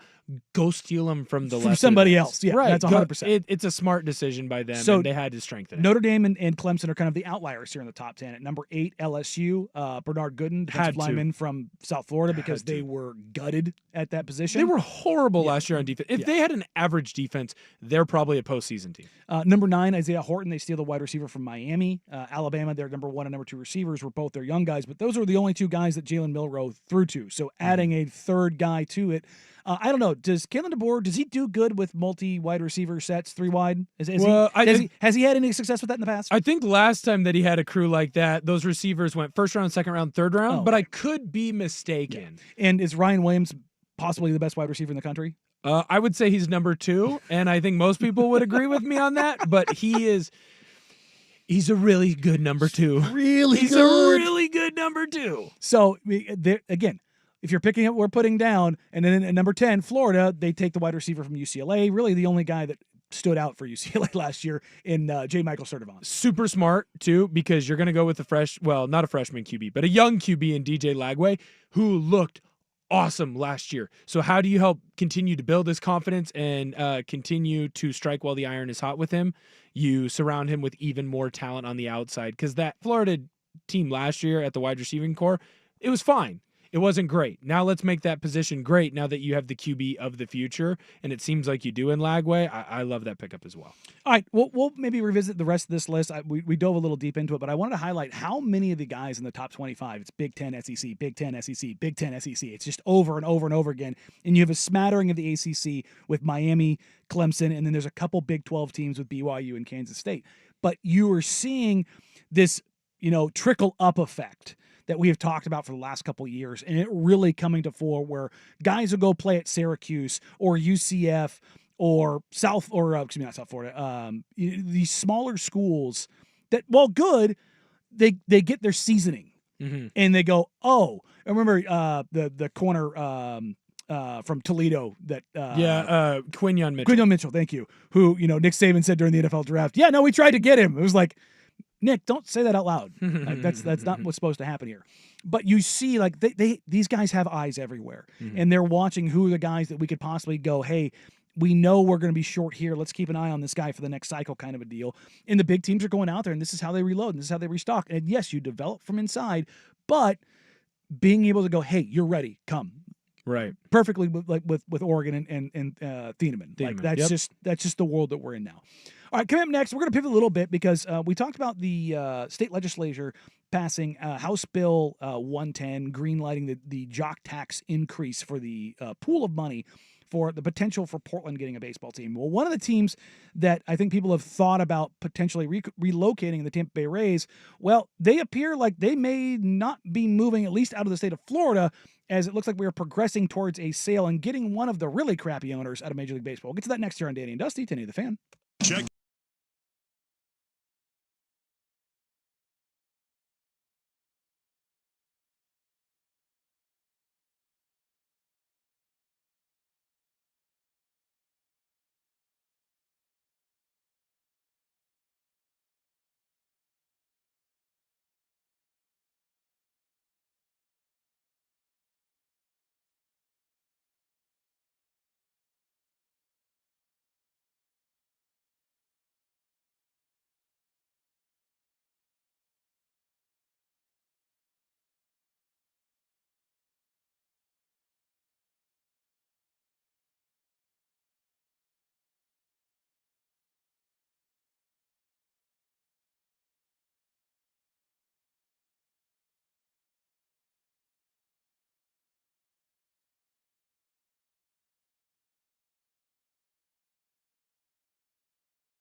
Well, it's no secret here. We hate bad owners in sports, and there's no sport in the United States that has more terrible owners than Major League Baseball. But relief might be on the way. This today from Mike Axia of CBS Sports. MLB is in advanced talks for a potential $1.7 billion deal that would reportedly keep the Tampa Bay Rays in Tampa Bay. An ownership group based out of Jacksonville, Florida, is being linked to or has signed a letter of intent to purchase the Rays, although that doesn't mean the sale is final. But remember, there was the whole ballpark stuff and trying to leverage the community, and the community was working with the Tampa Bay Rays to do what they wanted, and then they wanted more. Well, it's classic greed. And it's John J. Fisher of the East Coast. No, 100%. I mean, like, really think about this. In the MLB right now, you have one storied franchise, another one that's been fairly decent as of late, playing in, I kid you not, AAA ballparks. The literal home of the Yankees spring training. Yes, the George Rays Steinbrenner Park. Yes, that's where the Rays play. And here's the thing, they're going to be there for a while. That stadium... Yeah, because of the damage to the other stadium from the hurricane. And remember, they didn't want to fix it because they just wanted to build the new one. Which and then they're going to do. More. Yeah. Right, but he wants more. He wants the taxpayers to pay for more of it. He wants to pay for less of it, but keep more of the revenue. Yeah. It's the same thing that the Marlins did in Miami when they got their stadium built. It was, how much are you, the taxpayer, willing to pay so that I can pay as little as possible, yet I get to keep most of that money. It's the same idea here with this owner. He's going to do as much as he can to get as much back as possible. So I couldn't be more like, yes, I want a team in Portland. I want an MLB team here in Portland. Nothing would make me happier than finishing this shift today. Are you kidding me? Getting off in there the car at 3 and going right to the ballpark. I'd leave my car here and just take whatever public transportation down. If my Cardinals come to town, nothing are you would kidding me? Better. Brother. Nothing would be better. But that being said, the state of Florida and St. Petersburg specifically, they are trying to work with this.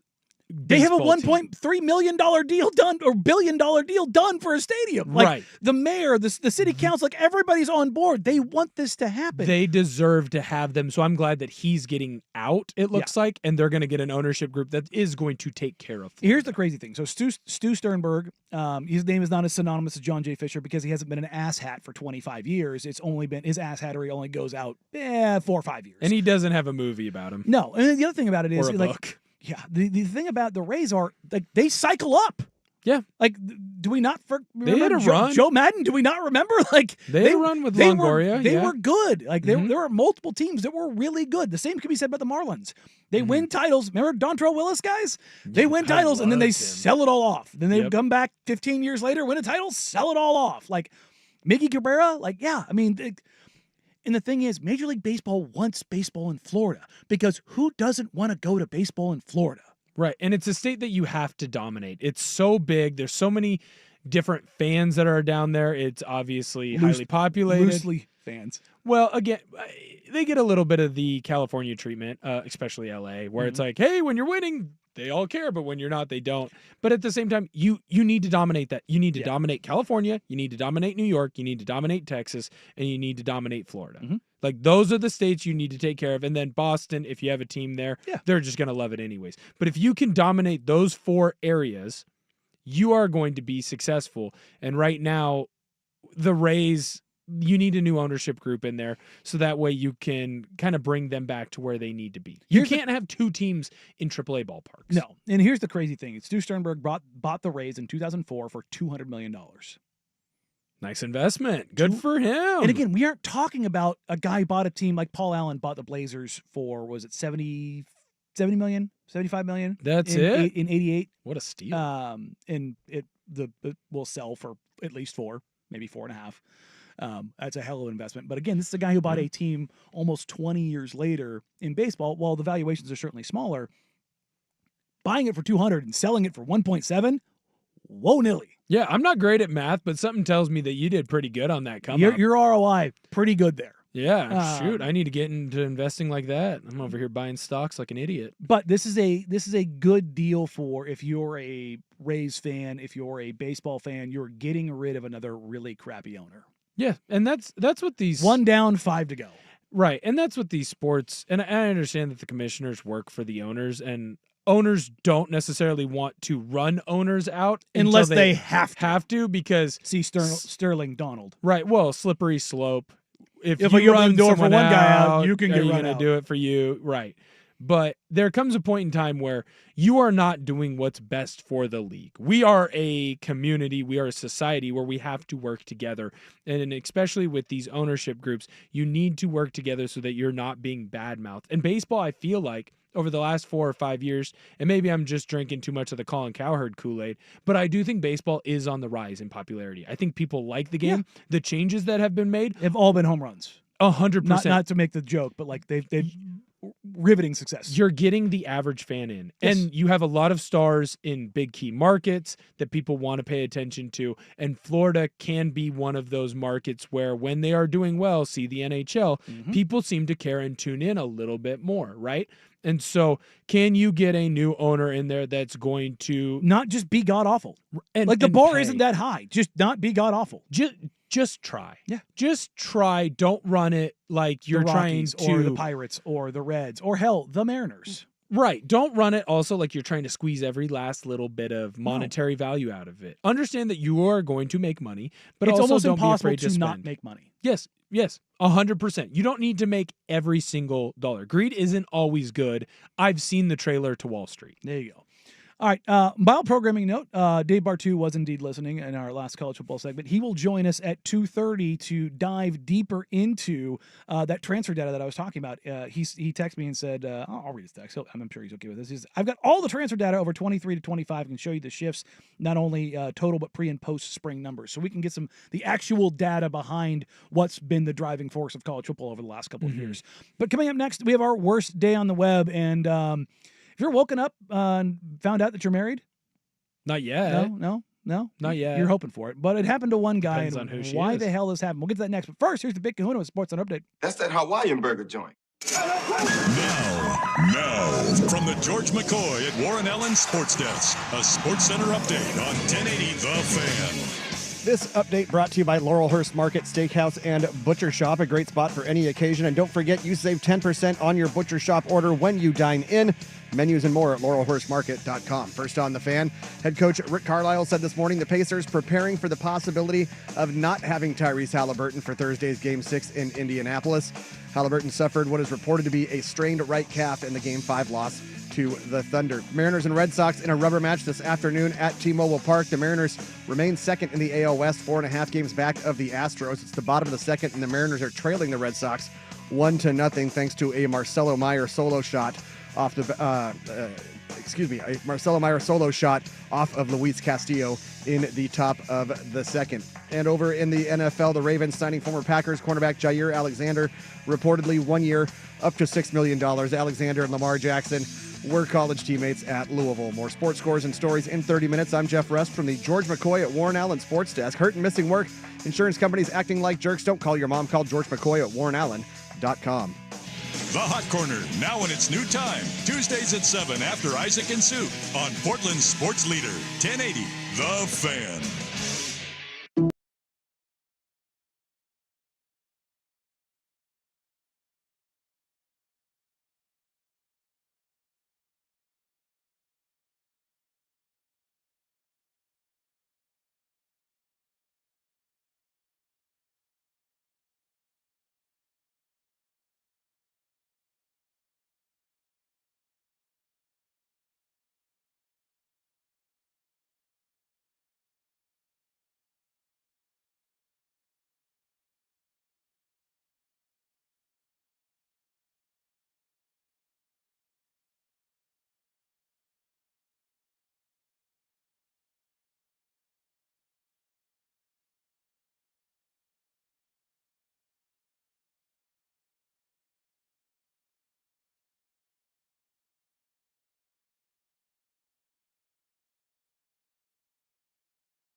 It's time for today's worst day on the web.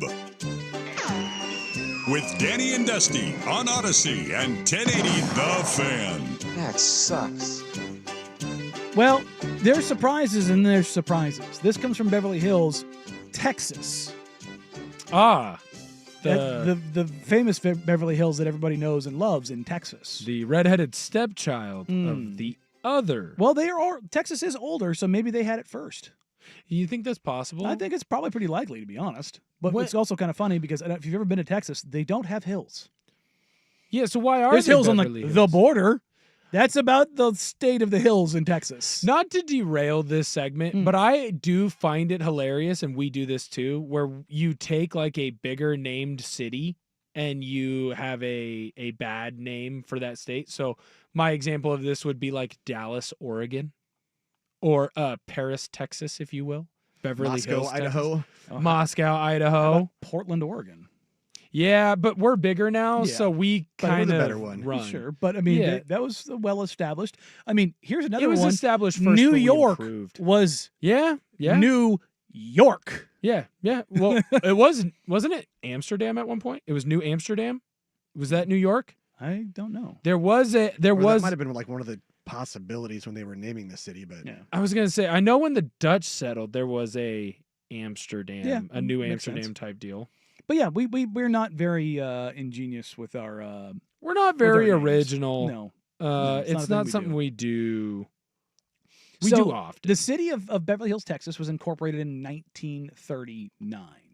I would imagine that is before Beverly Hills, California. Yes. Also, New Amsterdam, the original name for New York City. Beverly Hills, California was indeed incorporated first. 1914. Eat that, Texas. So there we go. California known for their hills. Also, by the way, New Amsterdam, the original name for New York City, settled by Dutch settlers in 1626. Freaky deaky Dutch got their butts kicked, and that's what then happened. it became New York. So look at that.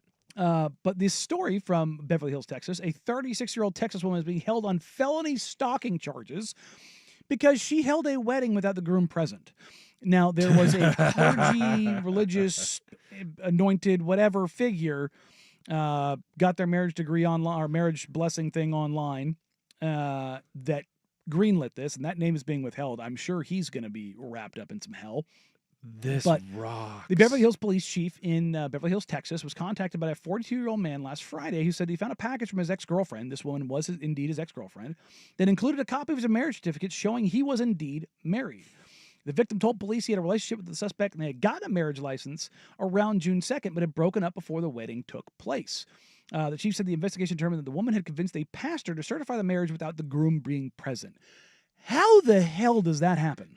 Hey, no, he really wants to marry me. Trust me. Trust me, bro. That's exactly what she did. I can't believe that someone thought that this would work. I understand that, like, hey, there are crazy people out there, and let's call a spade here. I think if you try and marry someone without their consent, that's probably crazy. I love that she thought it would then make him fall in love with her. Like, I know you didn't know how much I loved you before, but now that we're married, you'll love me more. Yeah. So this is absolutely badass crazy. I don't like. It's insane. Number one, like, no, we're getting married. Number two, finding somebody to sign off on this and then actually doing it. Those feel like three separate things to me. Like, how much money did she have to pay him? Or is that a family member? Is that like her dad? Well, the name of the person has not yet been released. That's got to be a family member, right? Or a friend or something. It's got to be someone close, like close enough to where they're around her a lot and understand, or have a lack of understanding, but not too much of an understanding, if that makes sense. Like, knows that there's a dude that she wants to marry and that she dated, but is out of the loop enough to where they broke up, or that they're not together anymore. This is, I mean, look, again, they did receive the original marriage license that they didn't sign on June 2nd. So this is only a 2-week period. But, like, apparently the crazy was apparent to this dude. And he was like, no, we're not going to go through with this. I'm out. Obviously this woman is unstable. But what had to happen for you to be like, no, we're going to get married, and then for you to be like, I'm out? Maybe she got a gift that she couldn't return. Oh, the wedding registry, huh? Yeah, she's like, or she got "Hey." something she really liked, and she's like, I can't give this back. Look, man, Rust and I have talked about this. The bougie rice cooker that pre-measures the water based on the amount of rice you have in the container. Go ahead, Rust. I see you bringing it up. Oh, yeah. Wait, this is a real thing? Oh yeah. It's badass. Go ahead and fill people in. Yeah, so you got it's basically it's a like a Keurig style rice cooker. So you got the water tank on there, separate from the so cooking it's already part. filled. Yeah, and so it has a scale in there. It weighs how much rice or beans or what have you you're going to cook in there, and knows by that how much water to dispense. So this is like the Traeger with Wi-Fi. Yeah, have you noticed that? Oh yeah, it's fantastic. It's smart cooking. Well, like, that way your rice isn't too soggy or too dry. Right. You're like, because I make rice 3 times a week, if not more, and I do it very simply. I've got a rice cooker that I don't, for whatever reason, I don't use as often. It's just a regular old rice cooker. I got the Amazon. I've had one of these things forever, probably since I was in the Air Force. I've had one version of this. It's just a black container with a screw-on lid that has holes poked in the top to let the steam out, and I just microwave it. And I know how trashy that is. I microwave my rice. I get it. You're good. No, we have a microwave rice cooker at home too. Yeah, but like I get it. I literally just I do, 3 cups of rice, 3 cups of water because it's 1 to 1. Right. Throw it in the microwave for 10 minutes and there we go. We're good to go. what I end up doing is I eat a little bit of that rice that night, and the rest of it I make fried rice the next day. Nice. Classic. Anybody who doesn't know this secret, if you want the best fried rice, use day-old rice. Is it just something with the taste? It's not just the taste. It's that, like, especially if you put it in the fridge, it's not dry, but a lot of the moisture is gone, so it won't burn, but it'll get that, like, you'll get a couple of those kernels that get that crisp in it, and it's just picture perfect. Something about it. I love, personally, back in the day, the old O-line meal, little Spam eggs and rice. Oh, yeah. Just load it up, chop up some Spam, on purpose burn the Spam. That's how I was taught. Yeah. To cook it, burn it a little bit so there's a little crunch, a little spice, throw a little hot sauce on there. Ironically enough, I was actually on a phone call today with a buddy of mine who is getting married, and he is vaguely aware that I have gotten him a gift, and he is now aware. Is this on your own or registry? No, this is on my own. I'll buy him. What I do, and I know I'm young and it's kind of lame, I purchase something on the honeymoon. I don't buy a ladle. I don't care about your ladles. I'm not going to buy you a gravy boat. You're never going to use the gravy boat. My parents still have the china that they got from their wedding, and it's fine china. Look, it's nice to have and to look at. You never, ever use it. Right. So I'm not about that. I will look onto the honeymoon registry, and it's like, hey, we want to go have a spa day.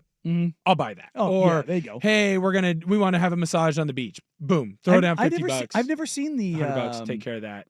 The honeymoon registry. It's a young kid thing. I like that. There is not a single person my age that I have gone to their wedding where there was not a honeymoon registry thing. And I will always chip in for something that can go on at the honeymoon. For my brother and his wife, I made an attempt to purchase tickets that through a non-reputable source may or may not have been taken from us.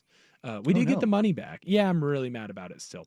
But anyways, so I wonder if she got a gift that was so good. Like my buddy, he knows that he's getting a really nice gift from me. I think he'd have to go through with the wedding, even if someone tried to call it off. You're like, hey, we're gonna do this. Like, and that hey, look, I can see the motivation here. Yeah, like dude, sometime look. There was a show called Bridezilla for years, and it was popular, and people loved it. She might just be a Bridezilla and wanted to keep some of her gifts. I get it. It's a very, very sad, weird, twisted place, and I want no part of it. But also, people like things. Yeah, that's why I'm not married. I don't want to deal with this kind of stuff. Yeah, I had to stay far away. That's for sure. All right, coming up next, the fate of Tyrese Halliburton and the Indiana Pacers hangs in the balance. We'll get into that next here on Danny and Dusty, Danny the Fan. It's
Hot Route, Blue 92.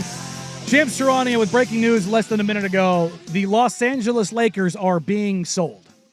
This should not come as a surprise to anybody who pays attention to the NBA. I've talked about this for ever since I've really been on the show, and we talk about ownership in the NBA and the lack of funding for certain teams.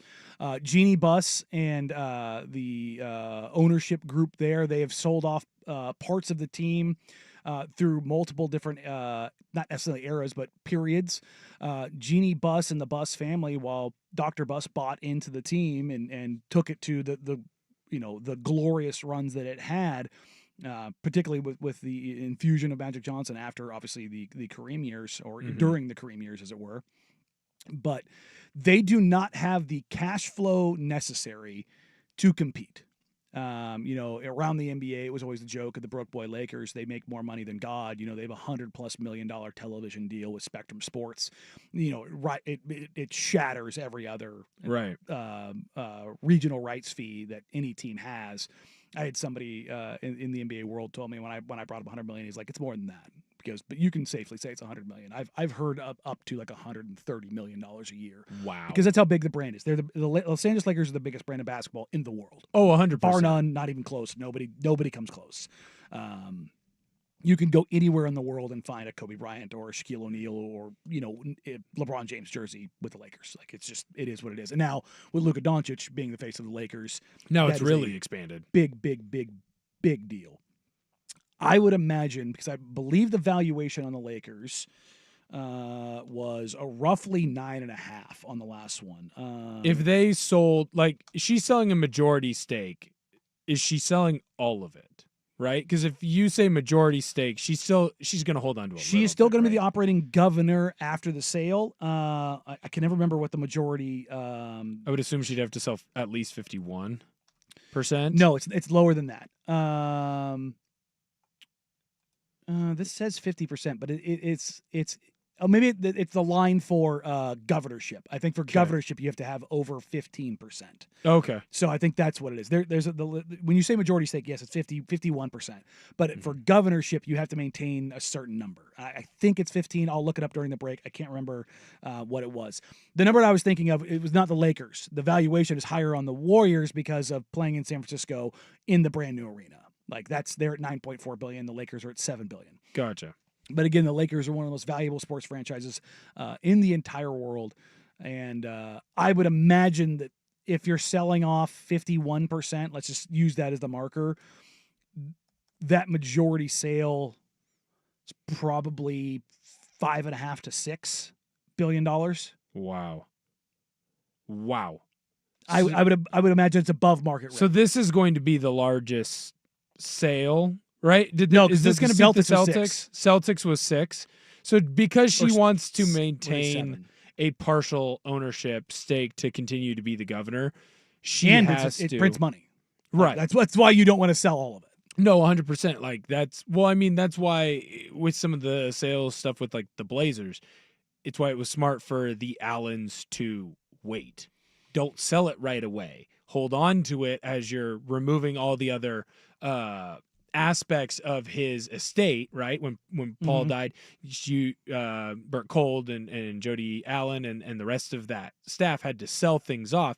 It made sense to the Blazers and the Seahawks, because my understanding is she still has to sell them off as well, is to wait until the very last moment, because they will be exponentially more valuable the longer that you hold on to them. And that has been proven in basically every sale. There's never been an owner so far in any sport that has bought a franchise or bought a team and then sold them at a loss. That just doesn't happen. And we do know who they're being sold to. Mark Walter, the CEO and chairman of diversified holding company TWG Global. And if you've heard that before, it's Phil's group, isn't it, that sponsor him? Well, is this not Phil's? Yes, but they also own the majority share of the Los Angeles Dodgers. This is a guy with infinitely deep pockets. So this Magic's guy owns, coming back? These guys own LA sports. Dodgers and Lakers. Wow. And they have, look at the way the Dodgers are spending. Yeah, no, this is huge then if you're a Lakers fan. This is huge if you're a Dodger fan because they are an ownership group that, one, isn't afraid to spend money, but more importantly, they spend money in a smarter way than everyone else. What are the Dodgers doing right now when they spend money? Look at the Shohei deal. Look at Mookie's deal. Look at Freddie Freeman's deal. Everything is put off, right? So you're still getting paid right now and you're getting paid an absorbent amount of money, but in 20 years, we're going to be talking about it being Freddie Freeman Day or Shohei Ohtani Day or Mookie Betts Day because they have a bunch of deferred payments that they have to do, and they're taking advantage of a rule that the MLB allows them to take advantage of. I'll tell you right now, if I'm a Laker fan, I'm excited to the moon because while I can't have those deferred payments in the NBA, if there's going to be a group that finds that wiggle room, we just talked about it with the Panthers. Lakers are not a team that consistently are in the tax or in the apron. The joke has always been they operate like a mom and pop shop, but that's just not the era that we're in. You have to have the pockets necessary. We've talked about how, particularly Victor Wembanyama, when he comes up for his 9th year, if everything goes according to plan, will very likely be $100 million a year player. And when you have that kind of money on a contract, you have to be able to put that money in an escrow account to account for that salary. Mm-hmm. So you have to have liquid cash in orders of magnitude larger than the Buss family could anywhere come close to. Now, the Guggenheim Group, which is TWG, Mark Walter is the founder of, they already had partial control of the Lakers. The Guggenheim Group was I believe they were the second largest shareholder of the Lakers. Gotcha. His most recent valuation, according to Fortune, at least confirmed valuation, is net worth of upwards of $12 billion.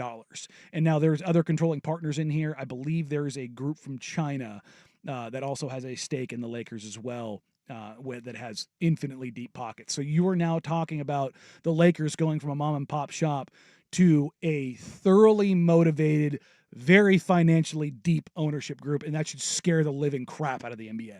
No, 100%. And I don't mean like the NBA is a league. I mean the other teams. This is a problem. Well, and again, like I had said earlier, they are smart. They've shown that not only are they willing to spend money, they're willing to find loopholes and take advantage of those loopholes to spend even more money. The Florida Panthers just won an NHL title doing that same thing. If you look at the MLB, the Dodgers just won an MLB title doing the same thing where they found a loophole and took advantage of it. A loophole that either other teams refused to take advantage of or refused to know about and didn't do enough research to know about. If there is going to be an ownership group that not only is willing to spend but also take advantage in spots that other teams don't find or aren't willing to take advantage of, it is this crew. This is Mr. LA. You talked about him owning the Dodgers. He also owns the Los Angeles Sparks. He owns a Formula One team. He's not afraid to spend money. This is a guy. Has money. He's not only that.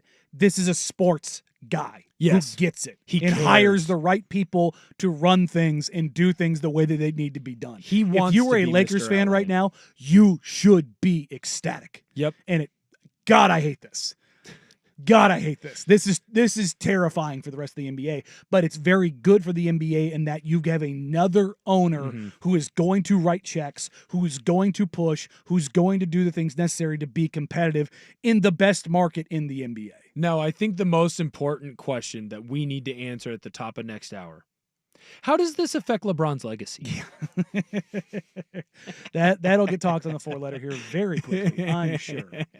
Unfortunately, that's the world we're in. But let's go ahead and pivot. Let's go back to the world of football, and we'll do a coin toss in the break. We'll go either college football or NFL because we've got a couple different storylines that I want to dive into. And remember, we've got Dave Bartu hopping on at 2:30. We'll get to that and more here in hour number 3 on Danny and Dusty, 1080 The Fan.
Now, from the George McCoy at Warren Allen Sports Desk, a Sports Center update on 1080 The Fan. If you've been arrested for DUI, you need a team of attorneys into whom you can place your trust. Call Reynolds Defense Firm today online at reynoldsdefensefirm.com. First on The Fan, ESPN Shams Charania reporting the Buss family selling majority ownership of the Lakers to Mark Walter, who already has a 26% stake in the team.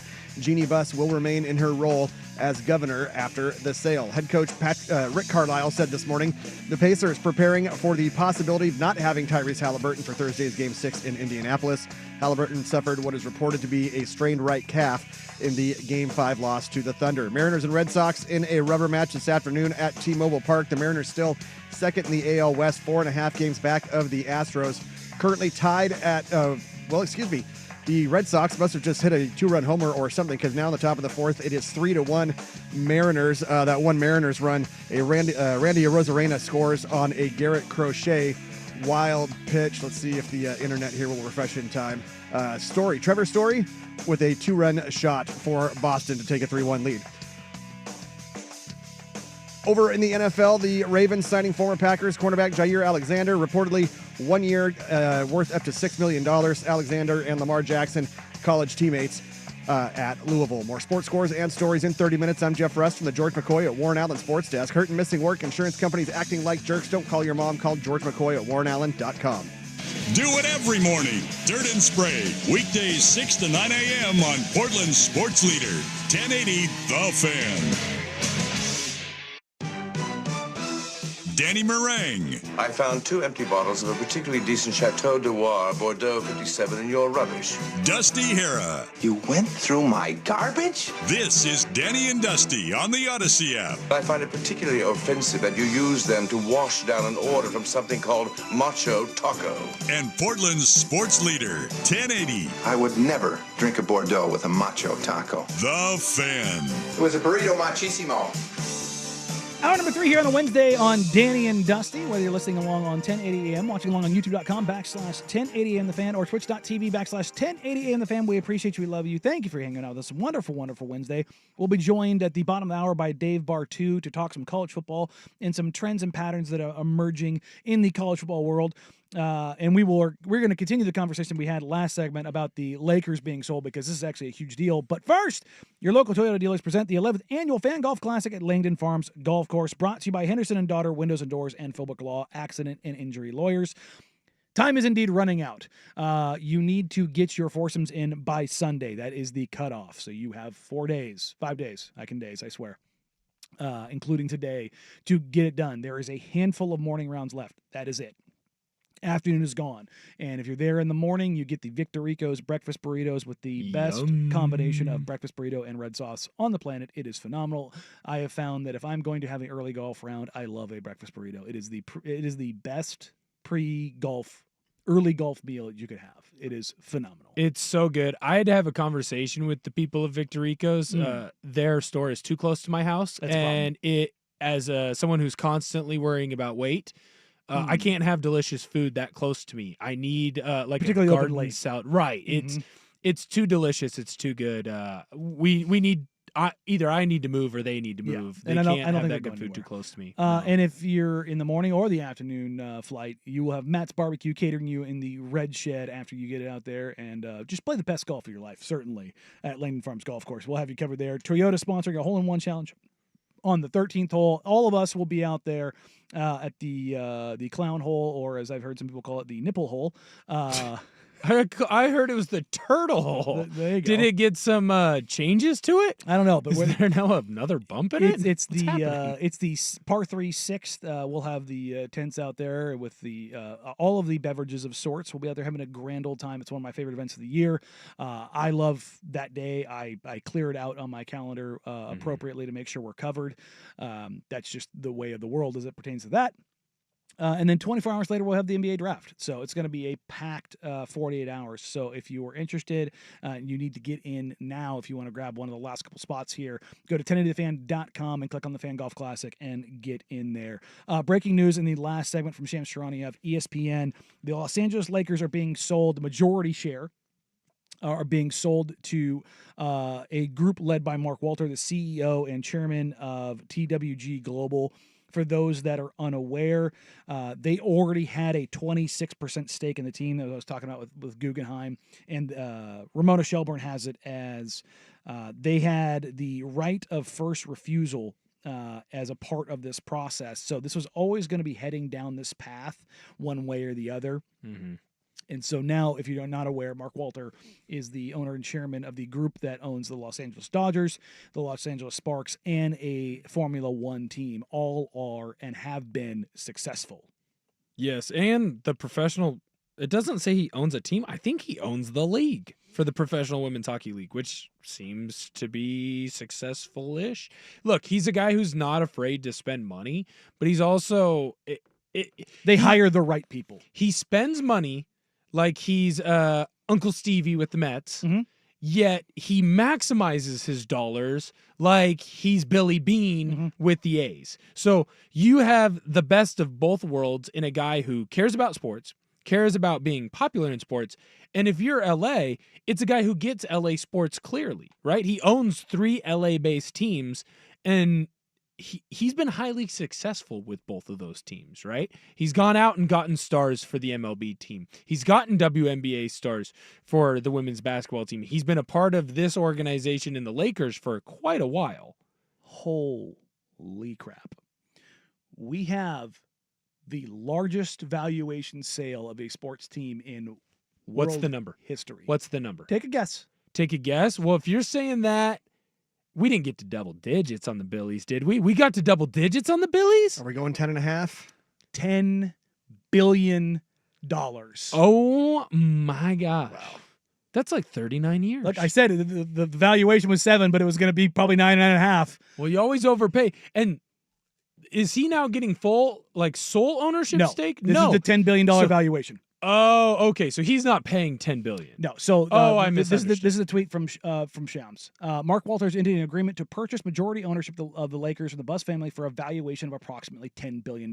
So whatever percent of the team that he buys will be a percent of $10 billion. Gotcha. So if he bought 51%, he's spending $5.1 billion. Yeah. So, gotcha. And they're already at 26. And I couldn't find it. Is but it prorated? I think it's 15% is necessary. It's either 15 or 20, somewhere in that range. I think I remember seeing that number a while back, and it was, I think the 15 or so sounds right. 15 I don't think it's up to sticks 20. out. Yeah. But that's what you need in order to be governor. Now, we also saw this with Mark Cuban and the Dallas Mavericks, and then he was unceremoniously pushed out the door. So whether or not Jeannie Buss does indeed stay as the governor and representative voice of the Lakers, I don't know. But I will say, though, that Mark Walter and the Guggenheim Group, who already invested in the Lakers, have a standing relationship with Jeannie Buss, and maybe they're okay with going down that because of the Buss family and their lineage and their heritage with the organization, and allowing that to continue. Obviously, they've been successful. They've won multiple titles in multiple eras. Just 5 years ago, they won a title. Obviously, you had the Kobe Shaq Lakers and then the Kobe Pau Gasol Lakers that also won titles. So it's not like this is a lost franchise. They've been successful in multiple iterations under the leadership of Jeannie Buss. But yeah, this is a $10 billion valuation, the largest valuation in the world. I'm for a going team sale. I'm going through Mr. Walters' his Wikipedia right now. Why did he choose L.A.? He's not. There's no like L.A. background or basing Because there. you have money and it's the biggest market. Like, look, New York's the quote unquote biggest market.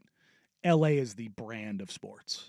I think it's the brand of pop culture. Yeah. Because not only do you have all the big sports stars there, but You you, have also have the Hollywood. movie stars, you have the TV stars. Like, yeah, New York, obviously there's like plays and stuff like that, and they still obviously shoot shows, but this seems to be the spot. But this is a guy from Iowa. He went to Creighton. He went to Northwestern. Like, he doesn't really have any ties over there, but He's just smart. ever since he's been a Dodgers owner, he's already won 2 World Series.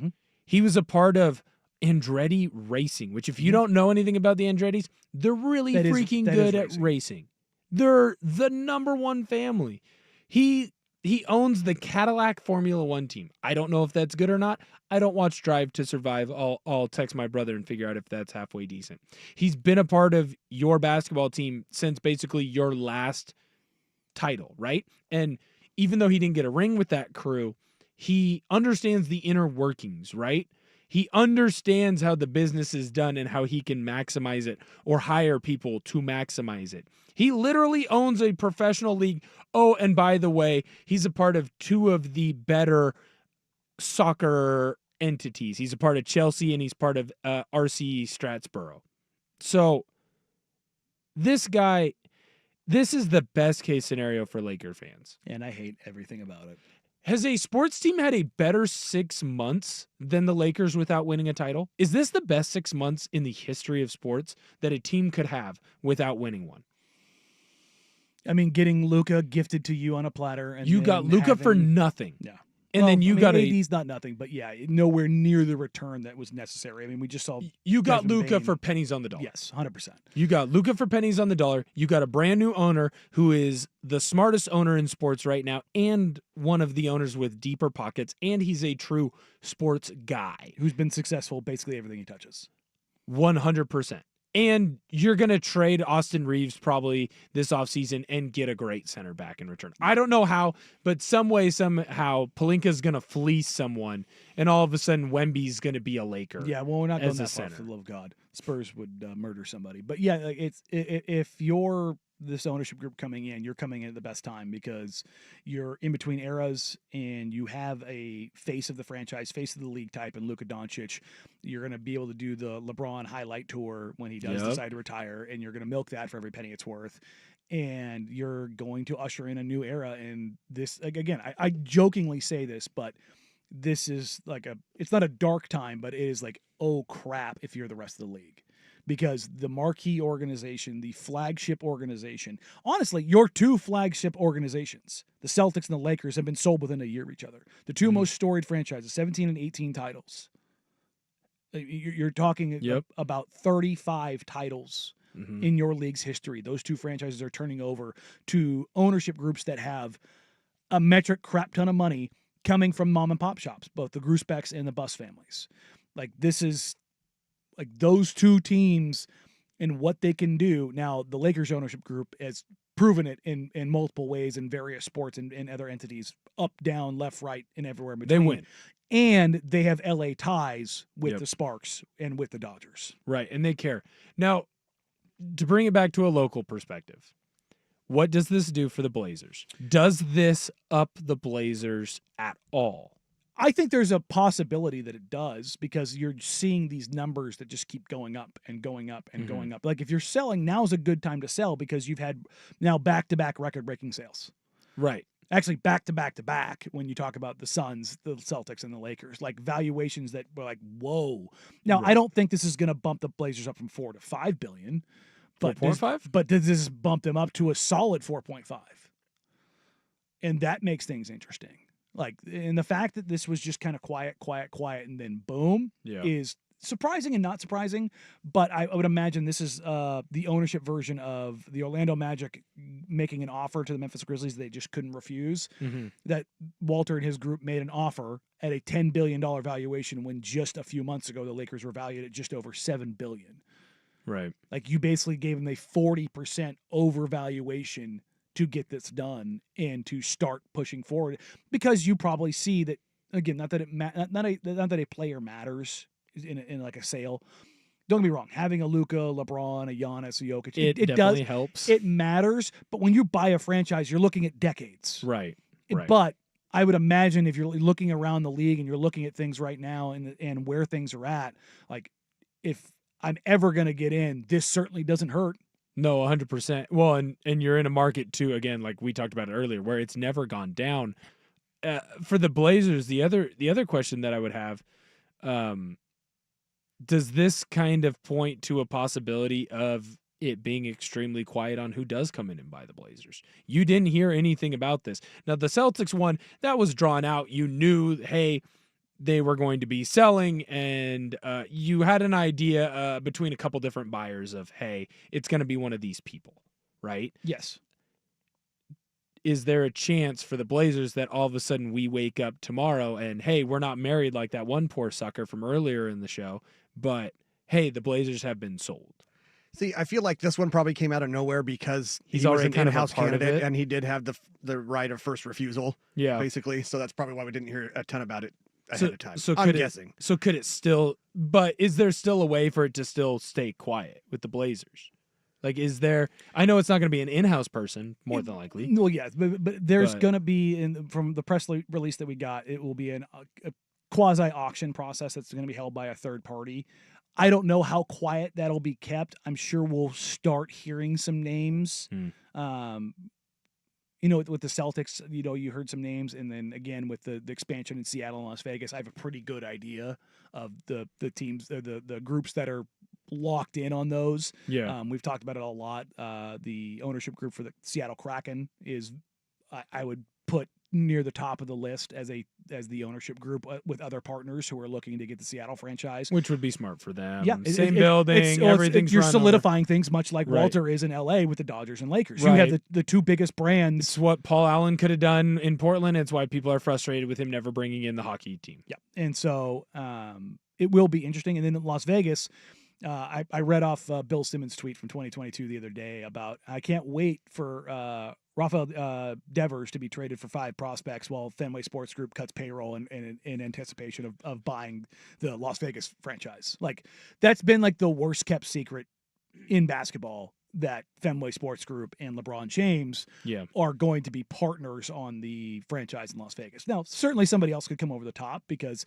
the other part of this is when you're talking about locally, and not just the Allen estate, but the NBA at all and at large, is that if this valuation is up and the Blazers are up and the Celtics are up, does now the expansion rights fees, they lock in? Like, there's been talks about it being $6 billion. Is the floor now $6 billion? Yeah. Just for the expansion rights. Which that's insane, because you would think, like, the Blazers, I understand it's a smaller market. You still have a title here. You have a franchise that has been very successful. You have a fan base that is very locked in. If you look over, how could the expansion rights be more?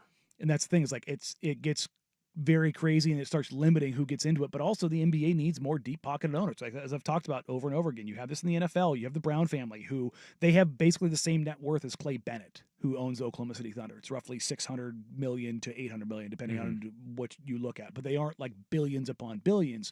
Now, it doesn't necessarily guarantee success. Yes, it has done wonders for the Clippers and Ballmer, who just throws money at everything. Right. Like, for as much as the Clippers are, quote unquote, a joke, they've been very successful.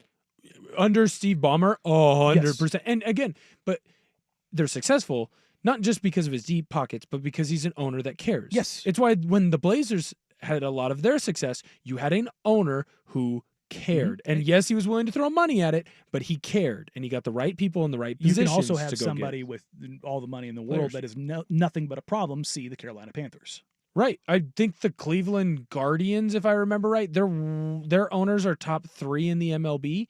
Like, everyone thinks of the Yankees as the big bad wolf. They're willing to spend a bunch of money. They're very similar to the Buss family. They do not have the cash on hand resources that they used to have, right? Yes, like 40 years ago, yeah. Yes. But we are in a different economic climate to where you have got to have billions with a capital B. Right. You're not going against electricians and plumbers at ownership groups anymore. You're going up against big wigs. The richest people on the planet. And yet the Yankees are still willing to spend, and Cleveland is not, because they're running it more like a business. Yes. So when that ownership group comes in, to me, it's not necessarily going to be about the money. It's, do you have a crew that cares about sports? Do you have a sports guy? That's why this LA one, and we hit on it already a bunch, but that's why it's so scary for the NBA. You have a guy with the deepest pockets, and he's a sports guy. Mm-hmm. And if you're a Blazer fan now, I think your hope has to be whoever comes in and whoever purchases this team, are they a sports guy or girl? Do they care about sports the way that you care, the way that I care, the way that Russ cares, the way that we care? Will they care about the team and be willing to spend money or put the right people in charge so that you can maximize the most amount of your money to maximize your franchise? So that wraps up the breaking news of the day, and that's massive news. We talked about the NBA draft now a week away, being potentially exciting. This is a pretty big deal and is going to shape basketball. Like it really is, because I just had a buddy of mine text me who's a big Lakers fan and says, should I be excited about this? And I just sent him a link to my tweet and he goes, yes, no more poverty franchise. It's like, yeah, great. Awesome. Love it. But we will keep it in the world of basketball. There's a poll up on @DannyAndDusty on Twitter. My account, the 1080 account, have also retweeted it. Who is the player that you want to see the Blazers draft a week from today? And then after that, Dave Bartu will join us to talk some college football and the transfer portal. All that and more coming up on Danny and Dusty, 1080 The Fan.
All right, we're up against it right now, so we're going to keep this one short and sweet. I saw a joke about it, and it's not something to joke about, but it is kind of funny. Shedeur Sanders was pulled over going over 100 miles an hour and ticketed outside of camp, and I saw somebody tweet out, hey, look, he can move outside the pocket. Look, it's young kids, and let's be fair to him, he is a younger kid. They like to drive fast in their cars. It's something, as dumb as it sounds, I have to have a talk once a week with my high school football players about being smart in the high school parking lot. Do not fake jump in front of a car, because what if you trip? Do not drive fast in the high school parking lot, because what if someone doesn't see you? Be smart in your car. Go the speed limit. Click it or ticket, right? Isn't that what they say? It's also just don't be dumb, Georgia. Right. Like just, hey, man, speed limit for a reason, man. Go 10 over and they'll probably this not also pull you over. highlights. I was going to bring the story up, but it's just kind of sad and depressing. But Henry Ruggs III was granted a special release last night where he apologized to the family members of the woman whose life he took because he was drunk driving at 127 miles an hour late at night in Las Vegas and absolutely destroyed the car in front of him and killed somebody. Like there's no like if you're gonna be dumb, you've got the money. Go to a track. Like look, I've mentioned this before. I had a motorcycle when I was in Texas. The speedometer on it went to 160. I pegged that thing out, and when after I got the speed wobbles, and this is in the middle of nowhere. I could see the horizon 20 miles out. Like there's nothing there. I got the speed wobbles and my butt puckered so tight it acted as a suction cup on that seat. I let go of the throttle and it took me God knows how long, probably 8-9 seconds before I saw the speedometer drop. So it was pegged well above $160. Right. And I sold my bike literally the next week. It's like, and nope. I was like, I don't want to die like that or kill somebody else. Too Don't get me wrong, fast. it was fun. Don't get me wrong. I like going fast. Look, if you ever see me driving around, I drive slightly faster than most people. Nothing crazy. You will never see me bobbing and weaving from traffic. I did when I was younger, but just don't be dumb. Like your Shedeur Sanders, you know all eyes are on you. Don't do this. So, all right, coming up next, Dave Bartu, College Football Matrix, will join the show to talk the world of the transfer portal and all the changes and trends that we've noticed. We'll get to that and more. But first, here's the Big Kahuna with Sports Center Update. I hear they got some tasty burgers. Now, from the George McCoy at Warren Allen Sports Desk, a Sports Center update on 1080 The Fan. This update brought to you by Vulcan Design and Construction. Check out their award-winning outdoor living designs or schedule your free design consultation at vulcandc.com. First on The Fan, ESPN Shams Charania reporting the Buss family selling majority ownership of the Lakers to Mark Walter, who already has a 26% stake in the team. It is at a valuation of $10 billion. Jeannie Buss will remain in her role of governor after the sale. The Mariners and Red Sox in a rubber match this afternoon at T-Mobile Park, and it is the top of the sixth inning. The Red Sox with a 3-1 lead over the Mariners, the difference there being a 2-run home run off the bat of Trevor Story. And the Ravens signing former Packers cornerback Jair Alexander, reportedly 1 year, worth up to $6 million. Alexander and Lamar Jackson were college teammates at Louisville. More sports scores and stories in 30 minutes. I'm Jeff Rust from the George McCoy at Warren Allen Sports Desk. Hurt and missing work, insurance companies acting like jerks. Don't call your mom. Call George McCoy at warrenallen.com. It's back. The 11th annual Fan Golf Classic at Langdon Farms Golf Club happens Tuesday, June 24th. Presented by your local Toyota dealers. Reserve your foursome now at 1080thefan.com. It's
We're now joined by the man, the myth, the legend, college football matrix, Dave Bartu, kind enough to take some time out of his busy day to hop on with us because he was listening to us earlier and talk about the data, the trends, the stats that are kind of bubbling up in college football as it pertains to the college football transfer portal. Bartu, how you doing, man?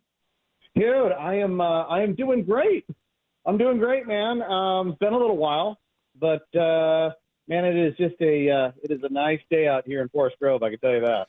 Yeah, it was pouring down rain when I left, so hopefully it's cleared up a little bit. What are we looking at in the college football world right now? You texted me and you're like, hey, man, I've got some data on this. What are the trends that are popping out over the last couple of years as the explosion of the transfer portal went crazy in the first couple of years, and we've seen some changes that have popped out of that?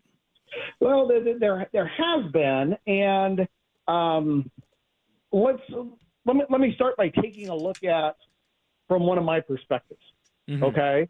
Because as you know, besides building coaching staffs in the NFL and in college football, one of the things that we have worked on is the NFL draft and early player identification across the country for college programs. And as this pertains to the NFL draft, okay, before the transfer portal ever opened up, one of the things that I always followed in the NFL draft is when a program, or should I say an organization, drafted a guy, I was always looking to see if he had a transfer on his resume. Okay? And obviously over the last few years, the number of guys drafted with a transfer on their resume has exploded. But there's two different kinds of transfers that I was looking at. There was a guy that transferred up and the guy that transferred down. And as you know, I've been following recruiting and talking about it for nearly 2 decades now. And to me, a transfer down is like a guy going from Oregon to Oregon State or Oregon State to Portland State. Okay. Transfer up is the opposite. Guy goes from Portland State to Oregon, Oregon State to Oregon. That is a transfer up in a talent profile. Well, at the NFL level, if you have a transfer up, the average guy versus the guys with a transfer down started per player nearly 700% more games. Oh, God. Wow. Okay? And I know that was a big mouthful, but basically the hypothesis is if you're not good enough to make it where you're at and you transfer down, you aren't making it in the NFL. Those guys with a transfer down start less than one full season per player. Well, sorry, I didn't mean to cut you off there, Dave, but that makes sense to me because, like, when you think about guys like a JT Daniels, right? Like, he transfers once and then he transfers again and he transfers again and he transfers again because it didn't work out for him in these other areas, right? Like, he starts out at USC, then he goes to Georgia, doesn't work there, then he's transferring again, and all of a sudden he ends up, it looks like his college football career looks like a Girl Scout belt, right? Where he's got all the different badges from all the different teams that he played for. Now, we were talking about Texas, right? And Murad Watson, the defensive tackle from Syracuse, he transfers over to Texas. Is there any data on players that transfer up to a school that kind of is known as like Texas? They're known as a D-tackle U. You go there and they put you into the league. Is this a way of helping a player like a Watson take a next step forward? Okay, there's a couple things. Number one, I don't believe in that player development crap. Okay? The reason Texas has so many draft picks is because they've been a top 5 recruiter for 25 years. Okay, so more about the player, less about the coaches. In the last 20 years, guess who has the most starts in the NFL? Alabama. Who's the number 1 recruiter in the last 20 years? Alabama. Fair. Right? Fair.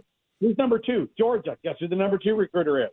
Right? I mean, you just kind of go. If you want to see about player development, look at your programs like an Iowa that recruits in the 30s, yet has top 20 in player starts in the NFL.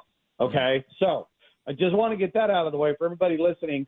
That kid going to Texas, as long as he's healthy, I don't think it changes anything for him. Now, maybe somewhere in there, maybe the nutrition, maybe the physical therapy, maybe there's something little at Texas, but I don't think it is Texas-oriented.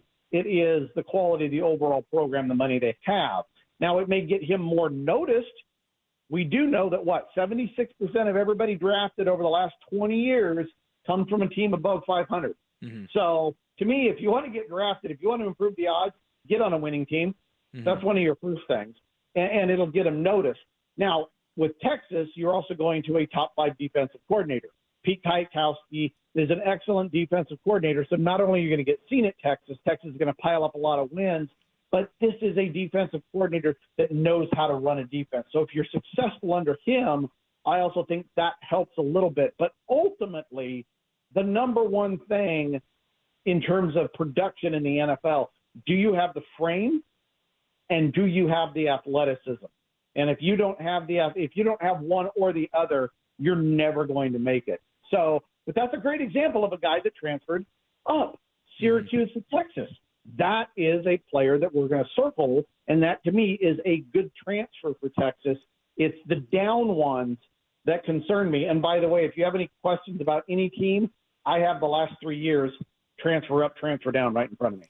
Well, Dave, what are the overall trends that you've noticed in the last couple of years when we talk about the transfer portal as programs around the country are starting to put their hands more around it? And the original kind of burgeoning years, Lincoln Riley takes half of Oklahoma with him, and then it brings in one of the top wide receivers in Jordan Addison from Pitt, and does that the first real scoop them up and go and get running. It seems we've gotten away from that a little bit. Does the data back that up, or is there still more of that happening?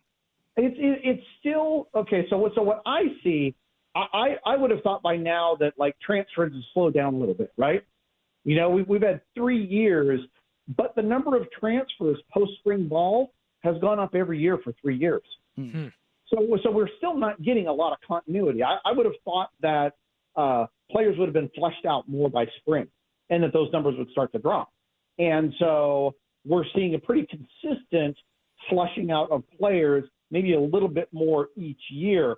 I think one of the things that really pops out is having a big single transfer class is kind of like a pig in a python, right? You put all your eggs in one basket, and it's going to turn out really bad for you at some point. It may be a really good hit for you, right? But at some point, it's going to turn. Florida State took a massive number of transfers a few years ago, almost got them in the playoffs. Personal note, should have got them in the playoffs. then they all left. Boom, it craters. Mel Tucker tried to cheat the system at Michigan State, transferred in a ton of kids. Very next year, cratered, right? And we see it over A&M. Jimbo, cratered. Lincoln Riley, big, huge transfer portal, cratered, and every once in a while you'll get a lucky one. You'll get a Indiana with an excellent top 25 coaching staff that brought all their kids up from James Madison. You'll get probably the biggest anomaly, I hate to say it, is primetime, Colorado. Yeah. Somehow, and now is that a lot of Shedeur Sanders? Did he just elevate the team that much? But overall, I think programs, the transfers are still there, but it's more evenly spread out. We're not seeing big, huge chunks of players coming in and out. But I can tell you, when we do have that, I believe that is a harbinger of bad things to come for that program, because they are struggling to find and identify players. Dave, I got a question here on the fan text line. I think it's actually pretty poignant. We talk about the difference between transferring up and transferring down. Is there any markers that are either positive or negative, or any kind of correlation that show for guys that are lateral transfers, like CJ Daniels going from LSU to Miami, or James Thompson going from Wisconsin to Illinois? I know there's some transfer up, transfer down that's a little tighter there, but when you look at relatively the same level, is there any correlation that pops up with those guys? No, I'm not finding that yet. I haven't dove into what is a lateral transfer. Is Wisconsin and Illinois a lateral transfer? And so forth. So I've just kind of had a hard line. Are they going to a better recruiter? Or are they going to a worse recruiter? I think the one thing, though, that we are seeing is the more you abuse the portal, or you overutilize it, or should I say the less roster continuity you have, the bigger your struggles, right? I think that's, and you look at, if we go back to, let's say, 2023, and we look at programs there and look at everybody that transferred in and out, you'll see these programs consistently year over year. If you have that really big transfer bubble, it's going to catch up to you. 2 years ago, Oklahoma, if you look at your top recruiters, TCU, 11 transfers in, 17 transfers in, struggled. Oklahoma, 15 transfers in. Texas A&M had to bring in 19 guys a year ago. So a lot of these programs that I am seeing that have really big transfer numbers in a year or consecutive years are really struggling.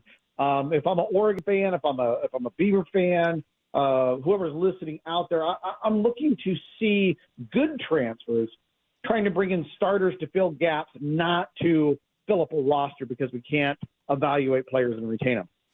Bartu, thanks for joining us, man. I appreciate you being so willing to hop on in quick, fast, and in a hurry today. We're going to have to bring you back on because I want to dive into more of this as it pertains to the ever-changing landscape of college football and just kind of the weird space that college football is in right now with so few returning high-level quarterbacks and any indicators that talk about that. But go ahead and plug what you got, man. Oh, well, actually, I'd like to come back on sometime. And if you're a middle school coach, if you're a high school coach, girls or boys sports, I want to talk about our new program for early player identification. We've rolled it out. We're working with eForce right now.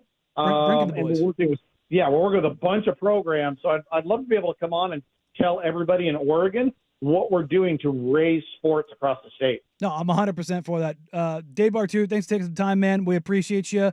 And enjoy the run up here to college football, and we'll bring you back on to talk about the what is it, the CAT, the identification. We'll go through all of it. So cool. Just give me a call. I'm in your backyard anytime, guys. Yes, you are. Appreciate it. That's Dave Bartu, College Football Matrix. You can find him on social media, and it's always great to have him come on because it's the data that backs up everything in college football. As we wrap up today's show, we will revisit today's poll. Who do you want the Portland Trailblazers to draft a week from today? Danny and Dusty, Danny the Fan. It's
All right, as we wrap up today's show, there's a poll that I posted on the Danny and Dusty Twitter account. Which player do you want to see the Portland Trailblazers take? I listed 3 players, and then I gave you an option for other to reply in the comments. 3 players I put in there. 2 of the players that are consistently mocked to the Portland Trailblazers in Kasparas Jakasjonas, the guard from Illinois, Carter Bryant, the wing from Arizona, Cedric Coward, the wing from Washington State via Eastern Washington via Willamette, and then other reply in comments. There are 345 votes. As of now, there has been a slight change in the poll from earlier in the show. Really? The leader is now Carter Bryant at 35.1%, Kasparas Jakasjonas at 32.8%, Cedric Coward at 16.5%, and other at 15.7%. Okay, so can I give away my vote? Yeah. I don't think this will sway. I voted for Jakasjonas. Okay. So the reasoning for that is his ability to shoot. Yep. That Illinois team had 2 players. It was him and the other big that was from one of the European countries, and I just can't remember where he was from. But that team went as those 2 did. And Jakasjonas can shoot the ever-living daylights out of the ball. And you've seen him do struggle with the injury and some confidence stuff, and that's where you kind of wonder, but as a free throw shooter, he was a positive. As a rim finisher, he was a positive. And when he was healthy and things were rolling well in the early part of the season, he was shooting the ball very well. And we talked about Carter Bryant earlier, where his percentages are great, but he doesn't have the volume that a Jakasjonas might have. Why would it be, I guess, I'm trying to word it the correct way because I don't want to downplay Bryant, because it's clear that he's an athletic freak, right? But why would it be more advantageous, or why does it seem like more Blazer fans want Bryant, the more athletic freak, but doesn't totally have the shooting volume to support the percentage or that he has? Playmaking prowess. Right. As opposed to Jakasjonas on a team that, let's call a spade, at times struggled to put the ball in the net. Yeah, it is interesting. Jakasjonas is a guy that I really like. And he does have some, not red flags, but at least yellow flags. The turnover rate was very high. The shooting did take a pretty massive drop. He's not able to really beat guys off the bounce consistently, but he's a pick and roll maestro. I mentioned the data yesterday. He was one of the tops in the NBA in the pick and roll as far as pick and roll volume. And so he's very, very, very good at navigating that. He's a very creative passer. To me, he's the second best passer in the draft behind Yegor Demin. And I go, look, you got a 6'6" guard who's a plus passer, plus creator, gets to the free throw line better than damn near anyone in college basketball. That is an innate skill that translates to the NBA. He showed that he could shoot it, even though he did drop. I think ultimately in the end, and this is all depends on what you feel, that he will be a plus shooter in the NBA. I'm not talking Steph Curry. I'm talking 37%, like slightly above league average. And if you can be a 37% three-point shooter on volume, that's something that I value. And the thing that I value, I think, the most in the NBA is playmaking. And so that makes me lean towards Jakasjonas. But if you believe in Carter Bryant, that he could go down the pathway of being a guy who comes in as a 3-and-D and develops. And again, he's not this guy, but like why you talk yourself into it, it's the size, it's the athleticism, it's the wingspan. And you go, can he take the Kawhi Leonard path? Go from just a 3-and-D guy to being able to have the on-the-ball juice. And that's the upside swing that you're talking about. So those are the 2 guys that I think I'm most focused on in the draft right now. There's certainly some other guys in there that pop in. I know some folks like Noah Senge. There's other people who like Yegor Demin. There's other people who like Derek Queen or Colin Murray Boyles. Fit for those guys is a lot harder, and I don't like to draft guys on my team. If you're asking me, GM Danny, what I like to build around, I don't like to be pigeonholed, because if you have if you're going to be pigeonholed because you've got a 7'5" big man in Victor Wembanyama who's a freak, or 7'1" Giannis Antetokounmpo who's an absolute freak. Like if I'm going to be pigeonholed, I want that pigeonhole to be because something else on my roster is incredibly freaky. Right. And I understand why the upside might be a little bit more grand with the Carter Bryant, but for me, we talk about needs and values, and we talk about that with the Ravens, right? They went out and they found a weak point, they made it strong. Why not go and get the guy who's the much more proven entity when it comes to shooting? If you're wrong, you're wrong, but at least you have a rationale that makes sense for most people. That'll do it for today. Will, thanks for stepping in for Dusty today. Appreciate Thank you for having me. Jeff Russ behind the glass as always. Coming up next, 4 hours of power from their mouths to your ears. Isaac Zook, prime time. Isaac already popping into the studio and lording over me. Not quite as much as he does Dusty, but we'll catch you guys tomorrow. No, we won't. Oh, that's right. We won't. Juneteenth tomorrow. We are all off. So I won't catch you tomorrow. Friday. I'm glad Russ reminded me, because I would have done the dumb thing and come in here. Take care. Talk soon. See you on Friday. Bye.